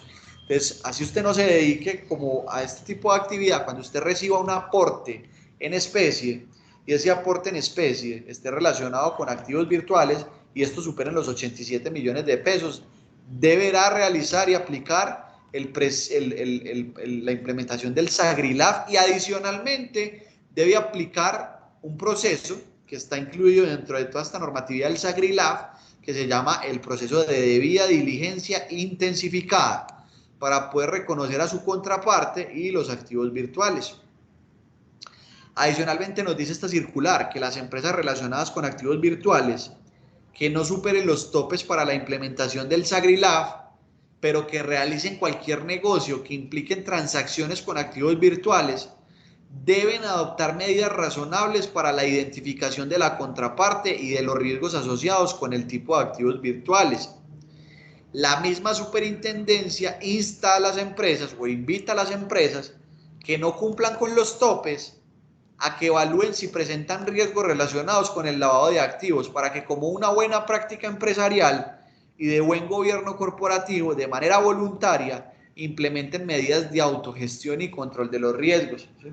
Entonces, ahí era donde estaba tratando como de hacer una introducción cuando empezamos a mirar este tema del SagriLab, y que finalmente se conecta como con esta conclusión u opinión, y es que una entidad financiera en Colombia, si identifica que una compañía dedicada al tema de criptomoneda o de criptoactivos implementa un sistema de SagriLab y hace un régimen de control de medidas de identificación de las partes, no debería de tener, digamos, ninguna medida de desconfianza para monetizar operaciones de ese tipo de empresas. Entonces, de alguna forma, mi opinión es que la implementación de un SagriLab, sea porque la norma me obligue, o sea porque yo como compañía de manera voluntaria lo quiera hacer, puede servir como una medida de construcción de confianza entre estas compañías y las entidades financieras para poder monetizar los recursos y evitar, digamos, esa limitación tan grande que se genera. Sin embargo, pues este tema del SagriLab está muy reciente, esto tendrá que tener un mayor desarrollo en los próximos periodos, pero yo creería que una entidad financiera puede tener la tranquilidad de que si una empresa está haciendo un debido proceso de cumplimiento, identificando quién es el beneficiario efectivo y que ese beneficiario efectivo no está relacionado con el lavado de activos y la financiación del terrorismo, debería de poder monetizar la operación y no crear ningún tipo de limitación. Existen alternativas jurídicas que permitan hacer viable el negocio de criptoactivos en este momento. Y esto se lo digo desde la práctica y desde la experiencia profesional. Para poder darle operación a este tipo de empresas hoy toca necesariamente crear estructuras legales para poder hacer la operación. Estructuras legales donde se implementan, por ejemplo, modelos de contratos, como lo son los contratos de mandato o pueden ser también contratos de prestación de servicio, pero que finalmente requieren de tener estructuras como sociedades en el exterior o cuentas bancarias extranjeras, ¿sí? Entonces, aquí les voy a dar un ejemplo y es, digamos que recientemente tuve el caso de una compañía que pues es una compañía que está en Colombia y que pues básicamente tiene una compañía homónima o una compañía hermanita en los Estados Unidos. Esta compañía que está en los Estados Unidos pues realmente es la compañía que se está dedicando a hacer la operación de cripto, ¿sí? Entonces esta compañía es la que de manera inmediata está recibiendo los primeros giros de dinero de parte del broker o del trader, pues en este caso en el proceso de comercialización. Entonces, en ese ejercicio, pues digamos que para hacer el esquema mental, tenemos dos compañías que están en Estados Unidos.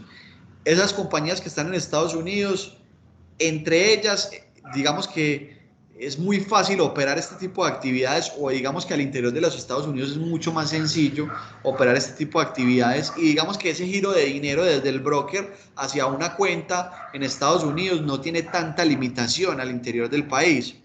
El problema está en cuando ese dinero pues, va a partir de esa segunda compañía hacia la otra compañía que se encuentra en Colombia.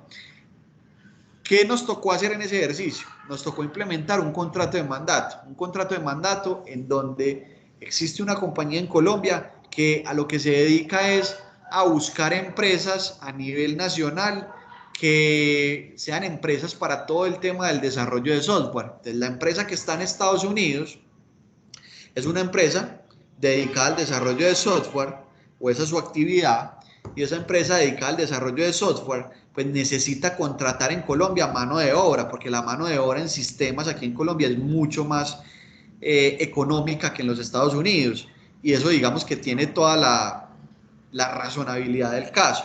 Sin embargo, no quiere entenderse con diferentes proveedores de servicios, sino con una sola entidad, y esa sola entidad, que es la sociedad homónima que está aquí en Colombia, pues a través de un contrato de mandato es la que se dedica a contratar, a comprar, a conseguir este proveedor de servicios. Por esa contratación a esos proveedores de servicios, pues esta empresa en Colombia va a cobrarle una comisión a la entidad que está en el exterior. Eso es básicamente la figura de un contrato de mandato. Entonces, en el fondo de la operación existe una actividad con criptoactivos. Las empresas que están aquí en Colombia o las desarrolladoras de software son empresas dedicadas a la minería y son empresas que finalmente terminan vendiéndole los cripto a la entidad que está en el exterior. Simplemente estamos utilizando una entidad intermedia para la operación. para poder ejercer la legalización de la operación. Entonces, cuando ese giro de divisas viene desde el exterior, pues no viene como divisas provenientes de un negocio de criptoactivos, sino que viene como cobro, como el cobro de una comisión que está haciendo una empresa colombiana, una empresa del exterior, una comisión por la ejecución de un contrato de mandato. Eso, digamos, le cambia la cara frente a la entidad financiera, ¿sí? Como les digo, habrán diversas alternativas, diversas formas. Lo que pasa es que a esto nos conlleva o a esto nos lleva la limitación que le crean las entidades financieras a la monetización de las divisas, porque lo primero que hace la entidad financiera es muéstrame los contratos, muéstrame quién es la empresa en el exterior, y aún mostrándole quién es la empresa en el exterior y quiénes son los beneficiarios, sigue poniéndole problemas a la operación. Entonces, logramos con esta estructura que una entidad financiera le hiciera las monetizaciones, ¿cierto? Pero para lograrlo, a pesar de que se tenían los contratos, hubo que pedalear mucho el proceso, ¿sí? Entonces, no es fácil, no es sencillo, pero sí se pueden crear estructuras jurídicas para desarrollar la operación. Existen alternativas tributarias para las operaciones de criptoactivos, y cuando ya hablo de alternativas tributarias ya voy a hacer una referencia a lo que tiene que ver con el tema del pago de impuestos, y es que el ejercicio de operar con criptomonedas tiene un tema, y es que genera unas rentabilidades demasiado altas.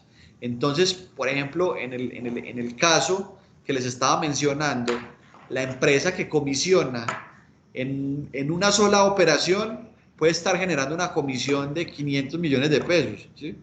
Y son 500 millones de pesos que básicamente no tienen costos, porque pues así funciona una comisión. Una comisión funciona simplemente por una intermediación en una operación o en un contrato donde yo pongo en contacto dos partes, un comprador y un vendedor. Entonces, esta comisión que recibe esa empresa, por ejemplo, en Colombia, que llega derechito por 500 millones, pues si esa compañía no hace nada, va a pagar el 31% de la tarifa general de renta, que es la aplicable, por ejemplo, para el año 2021. O si esperamos el trámite en el Congreso del proyecto de reforma tributaria, puede llegar a ser hasta el 35%. Entonces, uno tiene que ir idealizando alternativas tributarias para este tipo de empresas. ¿Qué sucede? Dentro de la estructura tributaria, pues estas son empresas que se dedican netamente al desarrollo tecnológico. Entonces, pues haciendo una debida implementación de una compañía que cumpla con todos los requisitos, pues se puede presentar un proyecto para que sea una compañía avalada dentro del régimen de economía naranja, por ejemplo.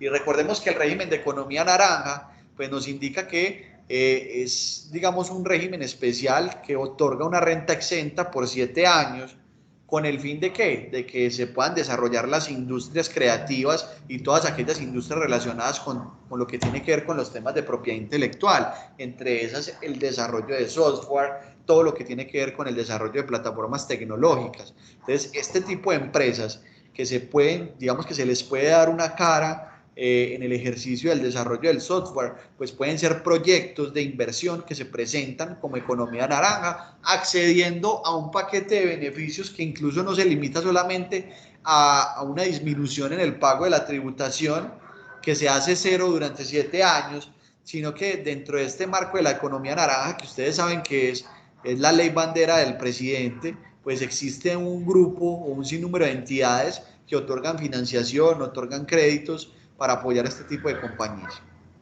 O otra alternativa interesante puede ser el régimen simple de tributación. ¿Y por qué el régimen simple de tributación? Porque recordemos que el régimen simple pues genera una tributación donde la base gravable ya no es una utilidad o una renta como se hace en el régimen ordinario de renta, en donde yo tengo que partir de unos ingresos y depurar unos costos y gastos deducibles para llegar a una utilidad sobre la que voy a pagar mis impuestos, sino que el régimen simple de tributación pues es un mecanismo alternativo voluntario en donde la base gravable son los ingresos operacionales que tiene la compañía.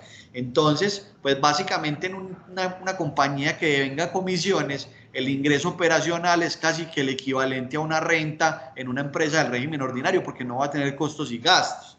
Entonces, una empresa del régimen simple de tributación, dependiendo de la actividad económica que se le dé, puede operar puede operar con unas tarifas reducidas frente a la tarifa general de renta. Que hay que revisar la limitación de los ingresos, porque recordemos que este tipo de empresas o a este tipo de régimen solo pueden pertenecer compañías que tengan ingresos máximos de 80.000 VTs, que para el 2021 son como 2.900 millones de pesos. Entonces, puede que una compañía que se dedica al negocio de los criptoactivos y que lo hace de manera habitual esté superando ya esas cifras, pero puede que no, y puede que se le acomode muy bien un régimen simple. No es lo mismo pagar el 31% de 500 o 600 millones que pagar de 500 o 600 millones una tarifa reducida, ya sea el 2.2, el 3.3 o hasta la tarifa del grupo 3 de régimen simple, que es el 14.5, la tarifa máxima, es mejor que la tarifa general de renta porque es la mitad de la tarifa.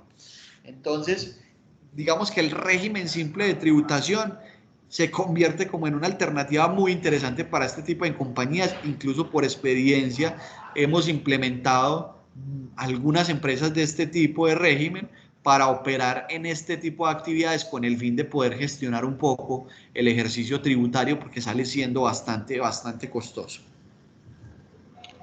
Entonces, finalmente, pues queríamos otorgar también pues un espacio final porque sé que probablemente tengan muchas dudas o inquietudes sobre la temática que vimos, y la idea es poder tener pues este espacio para resolverlas.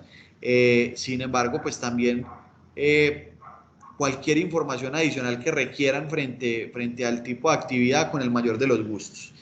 Es muy importante, y ya como para cerrar antes de las preguntas, entender que como profesionales tenemos que estar preparados para este tipo de situaciones. Algunos pensarán, no, pues a mí cuando me toque eso ya habrá otra regulación. No, es que eso se está viviendo ya. O sea, la gente hoy busca los asesores con un problema, porque la gente busca los asesores cuando tiene problemas.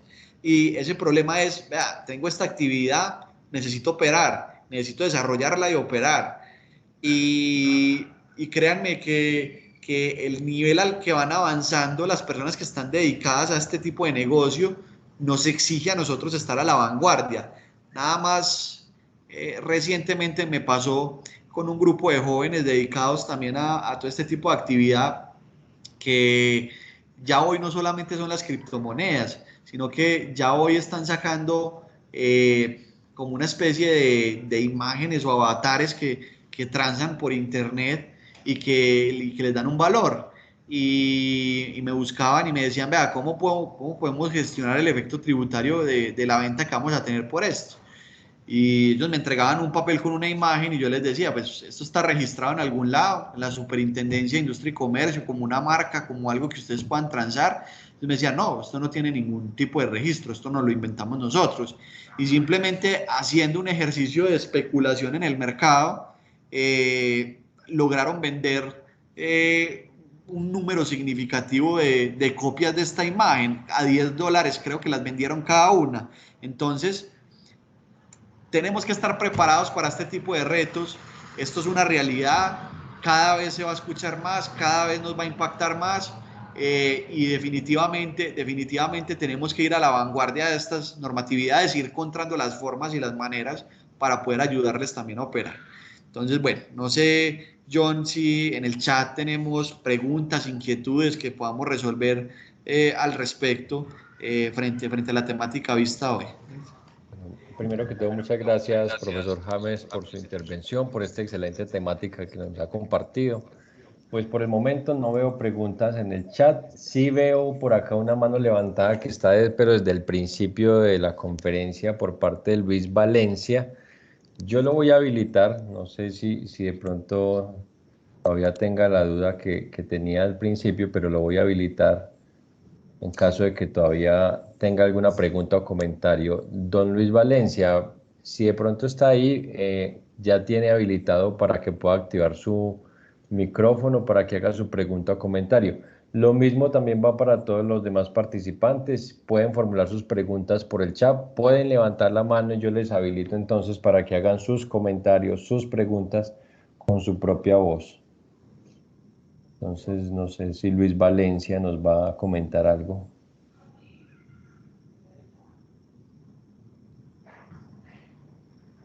Parece que no, parece que no. Por acá veo una pregunta de Juan Muñoz. Nos pregunta que si la criptomoneda no es legal en Colombia, entonces, ¿cuál es el soporte idóneo para respaldar la compra o venta de estos activos virtuales? Bueno, es que precisamente esa es la advertencia que hace la Superintendencia de Sociedades y los grupos de trabajo que se han desarrollado, y es que al ser, digamos, un mercado que no está regulado, no existe ninguna obligación contractual. Es decir, entre un comprador y un vendedor no existe ninguna obligación contractual. Y puede darse, digamos, que en un momento dado se genere una operación donde alguien haya, no sé, girado o desembolsado un dinero para un criptoactivo y al final no le llegó o se genera un tipo de fraude de estafa. Eso puede pasar. Digamos que las personas que comercian con este tipo de activos utilizan para eso entidades, brokers, traders, entidades que se dedican como a asesorarlos en este proceso de inversiones. Haz de cuenta cómo funciona con las acciones, los comisionistas de bolsa, pues parecido, ¿sí? Pero en este caso, digamos, con la intermediación de este tipo de activos o de este tipo de inversiones. Pero claramente existe un riesgo, y es el riesgo que denota la superintendencia de que, al no ser un mercado regulado, puede prestarse para que haya un riesgo de pérdida del dinero, de valor, de incluso no solamente pues de que se le pierdan con el dinero, sino de la volatilidad que puede tener la moneda en un momento dado y de pasar a tener todo, pasar a tener nada, ¿sí? Entonces, son los riesgos a los que se someten las personas que están asociadas a este tipo de actividad, pero toda actividad empresarial de por sí está inmersa en un riesgo. Pues cualquier persona que emprende o que tiene un emprendimiento, pues tiene dos posibilidades, ¿cierto? Y es o crecer y ganar o quebrarse, ¿cierto? No tiene sino dos caminos. Entonces, es el riesgo que asumen las personas que están desarrollando este tipo de actividad, ¿sí? Gracias, profe James. No sé si de pronto algún otro de nuestros asistentes tenga alguna pregunta, comentario. Por acá y le voy a dar la palabra a Johnny. Posteriormente leeremos otra pregunta que surgió en el chat. Ok. Hola, Johnny. Johnny, adelante, puedes activar tu micrófono. Muy buenas tardes para todos, profesor James, profesor Johnny, buenas tardes para todos en general. Buenas tardes. A ver, en términos generales se ha pensado y se ha dicho mucho, se ha hablado demasiado sobre las criptomonedas, en algunas ocasiones sobre su ilegalidad o posible ilegalidad, como la llamo yo. ¿Por qué la llamo posible? Porque si bien se está en plena regulación en estos momentos, no hablaría de una ilegalidad, por precisamente si no está regulado, pues está permitido, ¿cierto? Yo no soy de los que creo en los vacíos jurídicos, porque pienso que hay una principialística dentro de la que se maneja todos estos temas, y no solo en lo económico, en lo contable, en términos generales. Entonces, quienes nos movemos con mucho respeto por cualquier otro concepto, dentro de la principialística uno pensaría que no es nada ilegal. Lo hago a manera de pregunta, profesor James. Yo te entiendo como todos esos análisis que estás haciendo ahí, que en realidad pues muy interesante, y es, sabes que es como el debate, y es, esto no es ilegal, ¿cierto? Porque es que para que algo sea ilegal, la ley tiene que decir que lo es, ¿sí? Si la ley no lo dice, pues no puede ser considerado algo como ilícito, ¿sí? Simplemente son, digamos, como nuevas tecnologías que, como decía en un principio, las normas no van al mismo ritmo de la evolución de ellas. Y a ver, aquí de pronto me voy a adentrar en un tema que nada tiene que ver con esto, pero cuando uno mira, digamos, o estudia un poquito como el tema del derecho, y más allá del derecho, se va, digamos, a teorías, podría decirse así en su momento, de diferentes, digamos, como científicos. Se dice que pues, las normas las instaura la persona que está en el poder, ¿cierto? Entonces, la persona que está en el poder finalmente termina emitiendo normas, porque pues, el Congreso y pues, finalmente todos los que están en el proceso de producción de normas, el gobierno, son los que están en un momento dado con el poder de emitir las leyes y las normas. Y normalmente lo hacen pues, para beneficiar a un grupo específico.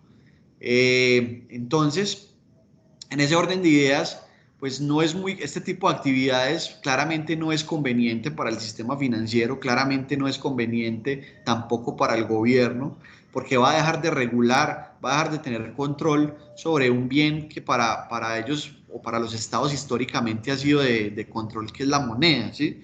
Entonces, que hayan avances al mismo ritmo en que va la tecnología, muchas veces no es porque la ley no lo quiera hacer, es porque también tiene que haber disponibilidad del gobierno para emitir ese tipo de leyes, aún en contra de entidades que tienen diferentes ejercicios del poder. Y el caso más reciente que podemos ver eso, se los mencionaba ahorita con el presidente de El Salvador, que es un presidente pues, relativamente joven y algo polémico por las declaraciones que hemos visto en diferentes escenarios a nivel internacional.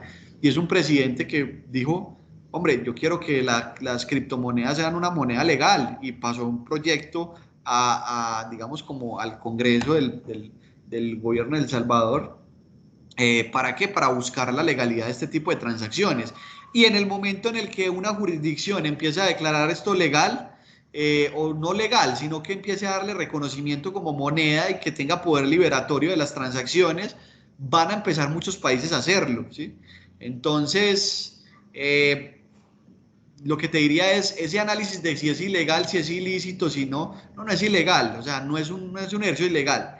Lo que pasa es que como es tan libre, porque no tiene regulación de cumplimientos, tiene el riesgo de que hayan dineros procedentes de lugares que no le interesan al gobierno, que se mezclen por ahí, se terminen lavando por ahí.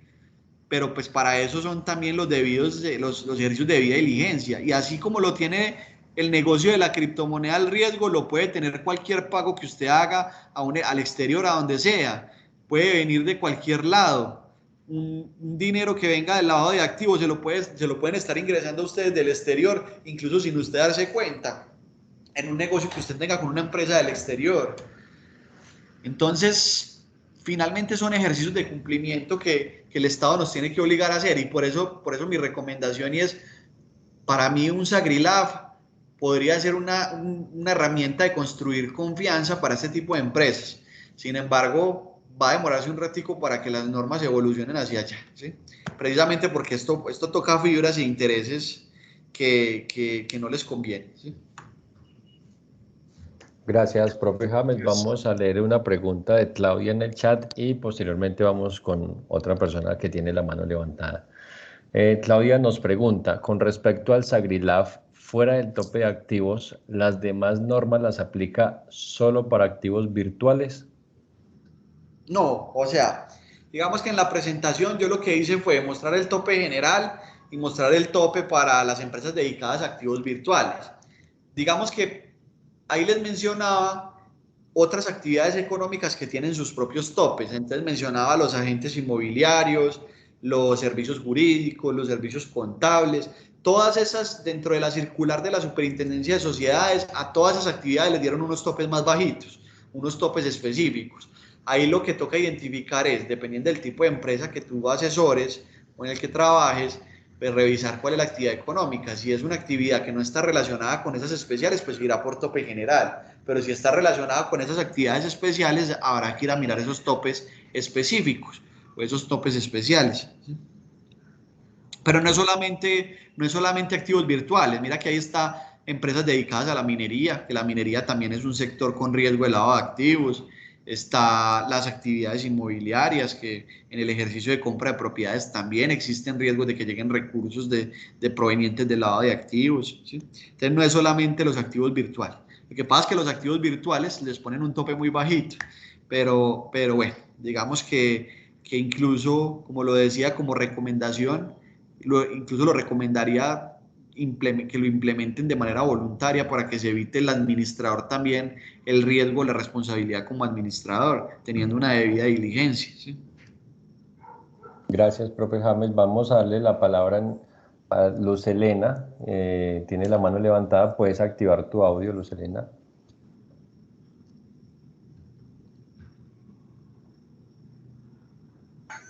¿Me escuchan? Sí, ya te escuchamos. Adelante. Hola. Buenas noches. Buenas noches, Luz Helena, ¿cómo estás? Bien, gracias. Iba a hacer una consulta.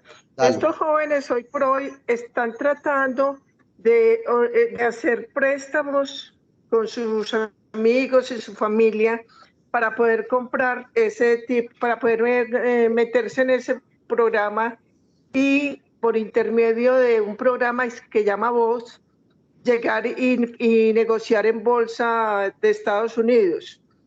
En la parte financiera, ¿eso tiene algún inconveniente? ¿Tienen que estar regidos por la Superintendencia Financiera? ¿Y qué tanto es que ellos puedan solucionar este problema o hacer esa estructura de pagarés con las personas para garantizarles un porcentaje de lo que gane en la criptomoneda?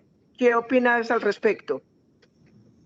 Bueno, voy a tratar como de discernir un poquito la pregunta, porque creo que hayan como varias cosas ahí, para tratar como de darle respuesta a Luz. Listo, lo primero es, digamos que si estos jóvenes van a adquirir un activo, pues vimos ahorita que el concepto de que tiene la Dirección de Impuestos Ciudadanos Nacionales es que ese activo es un activo susceptible de ser valorado, es un bien incorporal y debe entrar a ser parte del patrimonio. Entonces, dependiendo del monto también que se vaya a invertir, pues ahora que ellos tendrán que mirar si superan los montos patrimoniales, como por ejemplo para estar obligados a presentar declaración de renta como persona natural.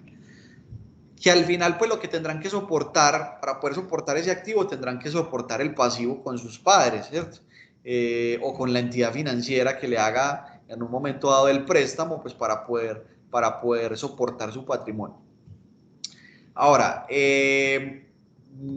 como te digo, este tipo de actividad no tiene ninguna regulación de parte de la superintendencia financiera. Todas las actividades que se están haciendo a través de los traders, que son todo este tipo de inversiones, no solamente en criptomonedas, sino que pues digamos que los traders se dedican a realizar diferentes tipos de inversión a través de plataformas tecnológicas, que incluye apuestas deportivas, bueno, diferentes ejercicios. Nada de eso está regulado por superintendencia financiera, ¿sí? Y tiene un tema complejo, y es que conozco casos de muchachos que empiezan a generar ingresos importantes por este tipo de actividades, y en la medida en que generan ingresos pues van a empezar a adquirir patrimonio. Entonces hay que tener mucho cuidado con la debida declaración de esos ingresos.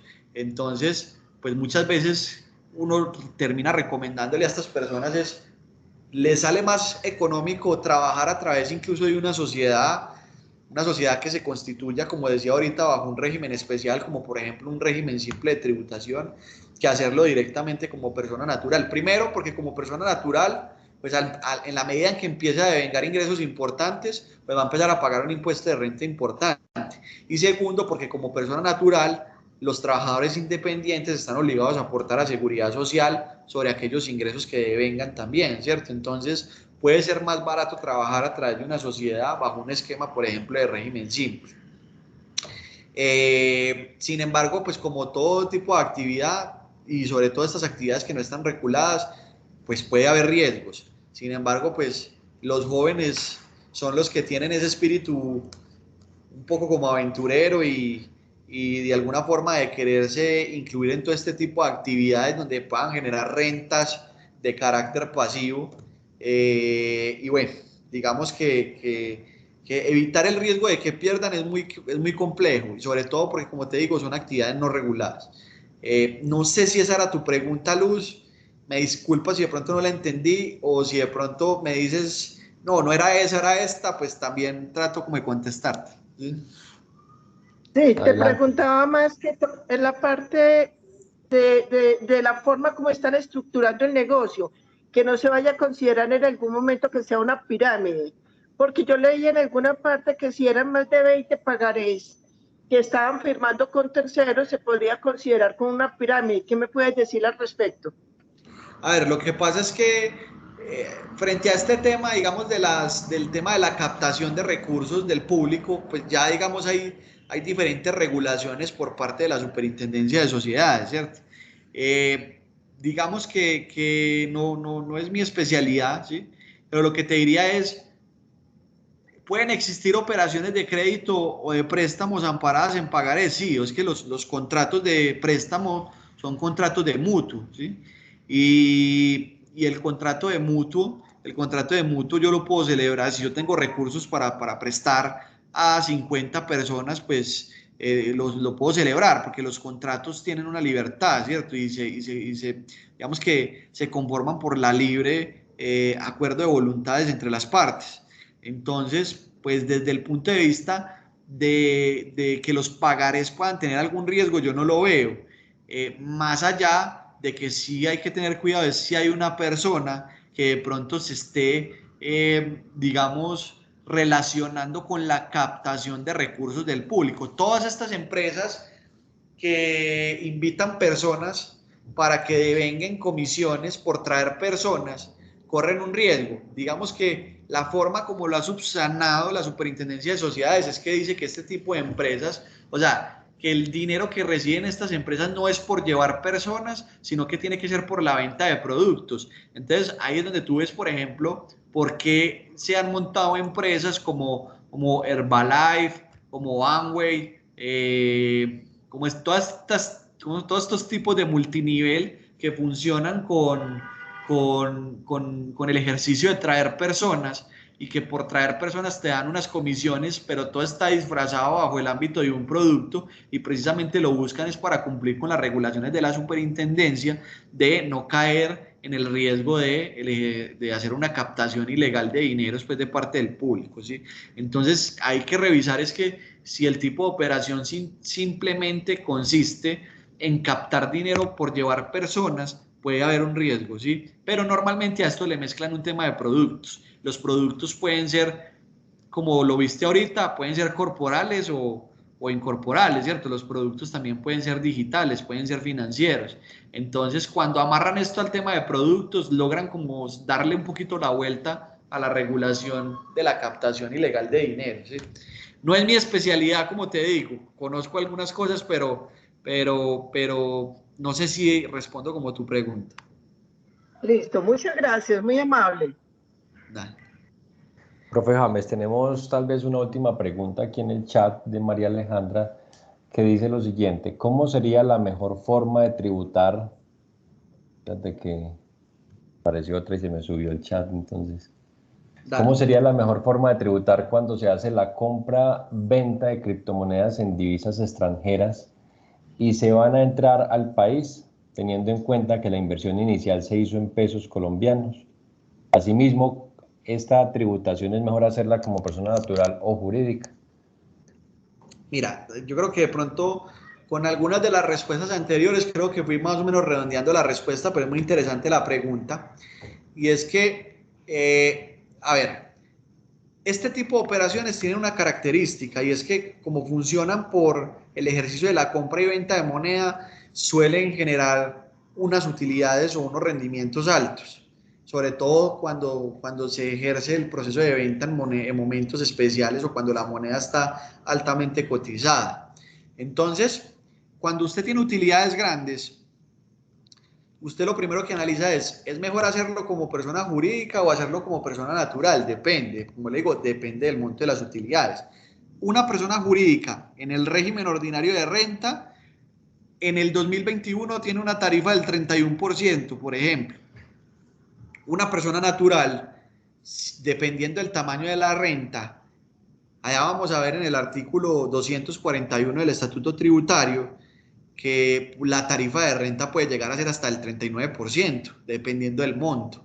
Entonces, siempre hay que hacer el análisis económico de en qué momento estoy, porque así como persona natural, yo puedo tener un momento dado donde tengo un 19%, un 28%, un 33%, puedo tener el 39%. Y puede que en un momento dado sea más caro ser empresa y en otro sea más caro ser persona natural. Pero desde el punto de vista como estrategia tributaria, dependiendo de si los rangos de operación lo permiten, yo le recomendaría a la gente utilizar una empresa de régimen simple. ¿Por qué? Porque una empresa de régimen simple de tributación es una compañía que va a pagar impuestos por sus ingresos, los costos y los gastos, digamos que ni los tiene ni los va a necesitar porque no va a pagar impuestos sobre una renta, ¿sí? Entonces puede ser una manera de facilitar el proceso de operación, de tributar algo de manera más transparente, porque al final pues vas a tributar por tus ingresos, entonces le estás mostrando a la DIAN que por sobre tu ingreso propio o tu ingreso real estás pagando los impuestos que son, y adicional a eso pues tiene unos beneficios en materia también de industria y comercio, y digamos que si la persona decide afiliarse como empleado también va a tener unos beneficios en el tema de aportes a pensiones. Entonces el régimen simple de tributación se convierte en una buena alternativa. El problema es que puede quedarse en un momento dado corto frente al monto de las operaciones que se vayan a tener. Entonces ahí uno empieza a explorar. También les da la posibilidad el régimen de economía naranja para efectos de buscar la posibilidad de una renta exenta. También puede ser una buena opción, ¿cierto? Depende de analizar cada situación particular y crear una estrategia de optimización, ¿sí? Pero le diría que hay que analizar cada monto y cada momento, ¿sí? Profesor James, muchas gracias. Si nos permite, profe, 2 intervenciones más y ya cerramos el espacio, profe. Dale, con todo el gusto. De Juan Camilo Muñoz.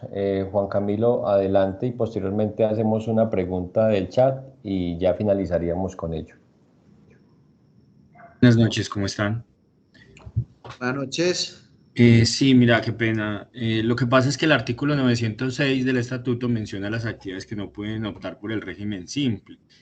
No sé si este tipo de actividades, por tal motivo, no puede hacerlo. O no sé si bajo otro tipo de actividad o qué actividad quede fuera de esa exención para que no tenga ningún problema. Porque entiendo que las rentas pasivas no pueden optar por el régimen simple. Exactamente, entonces lo que tú acabas más o menos de dar la respuesta también, ¿cierto? Y es lo que toca hacer el trabajo de identificar una actividad que no sea considerada una renta pasiva. Entonces, ¿cuáles son las rentas pasivas? Los arrendamientos, los rendimientos financieros, ¿sí? Entonces, aquí digamos lo que se hace dentro del ejercicio de la actividad es uno buscar o identificar qué tipo de códigos se pueden trabajar. Mira, en el régimen simple de tributación, a mí me gusta buscar actividades que yo pueda trabajar con ellas dentro del grupo 2, que me parece que es el que tiene las mejores tarifas a nivel de régimen simple de tributación. En el grupo 2 están todas las actividades comerciales y todas aquellas de servicios mecánicos en donde predomina el factor material sobre el intelectual, ¿sí? El decreto reglamentario del régimen simple de tributación, que es del año 2020, creo que es el 1091 si no estoy mal, del 2020, al final del decreto trae un anexo técnico donde dice por cada grupo cuáles son los códigos SIU que pueden aplicar, ¿sí? Dentro del grupo 2, por ejemplo, hay un código que se acomoda mucho a este tipo de operaciones, sobre todo cuando se hace la estructura del contrato de mandato que les mencionaba ahorita, que es una actividad que funciona, está catalogada como una actividad comercial. Espérame, ¿cuál es que es el código? Espérame que yo tenía por acá el código a la mano, dame un segundo, para no dejarlos con la duda.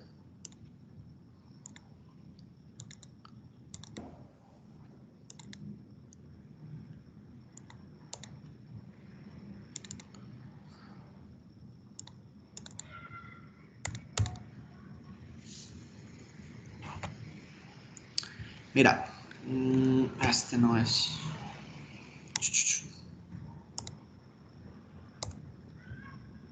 Es este. Mira, está este código 4610, por ejemplo. Este código se llama comercio al por mayor a cambio de una retribución o por contrata.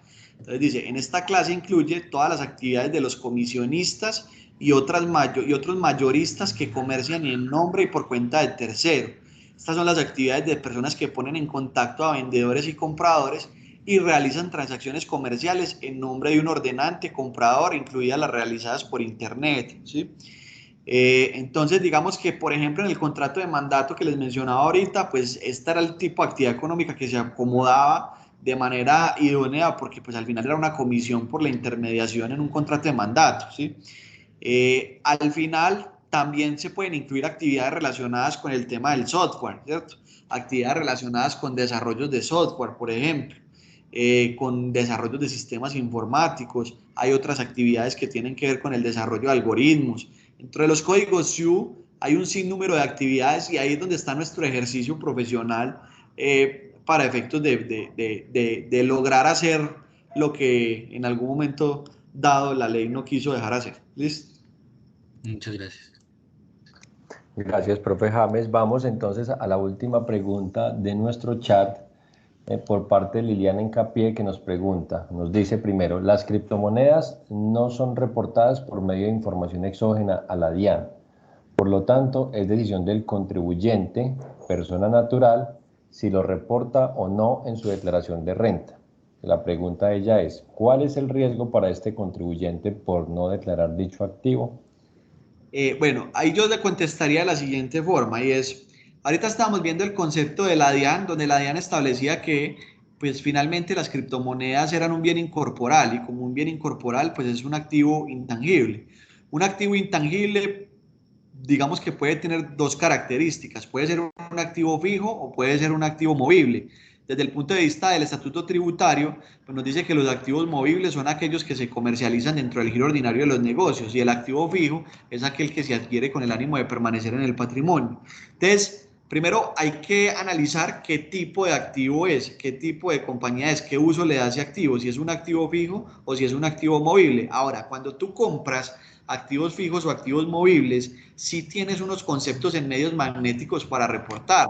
Acuérdate que está el concepto 5007, que es el que nos habla de los activos movibles, y el 5008, que es el que nos habla de los activos fijos, ¿sí? Entonces, cuando yo compro, o sea, no es que yo reporte el saldo en un momento dado, sino cuando hago las compras. Al momento de hacer las compras, esas actividades o esas compras yo las debería de reportar, ¿sí? Eso, digamos, desde el punto de vista de pagos o abonos en cuenta que se realicen al momento de comprar criptomonedas o criptoactivos. Ahora, desde el punto de vista de otros tipos de formatos, digamos que no es efectivo ni equivalentes de efectivo, no son inversiones, entonces no habría, digamos, como tal, por decir, obligación de revelarlo como en un ejemplo, un formato 1012, digamos que ahí no habría obligación. Diría que solamente nos encajarían estos dos conceptos que hay en el 1001. Ok, profe James, muchas gracias. Bueno, profe, excelente esta conferencia que usted nos ha compartido el día de hoy. Muchas gracias a todos los participantes por sus excelentes comentarios, preguntas que le dieron una dinámica muy interesante al final de la charla. Muchas gracias a todos los que permanecieron hasta este momento. Profe James, muchas gracias nuevamente. Desearles una feliz resto de noche. Y sí, para los que nos han preguntado, efectivamente, sí, mañana les pasaremos las diapositivas y el link de la grabación. Muchas gracias y una feliz noche para todos y todas. Muchas gracias, John, por la invitación. Muchas gracias a todos por la atención. Y bueno, cualquier cosa también, cualquier duda, a la orden. Muchas gracias, profe. Hasta luego. Bueno, hasta luego.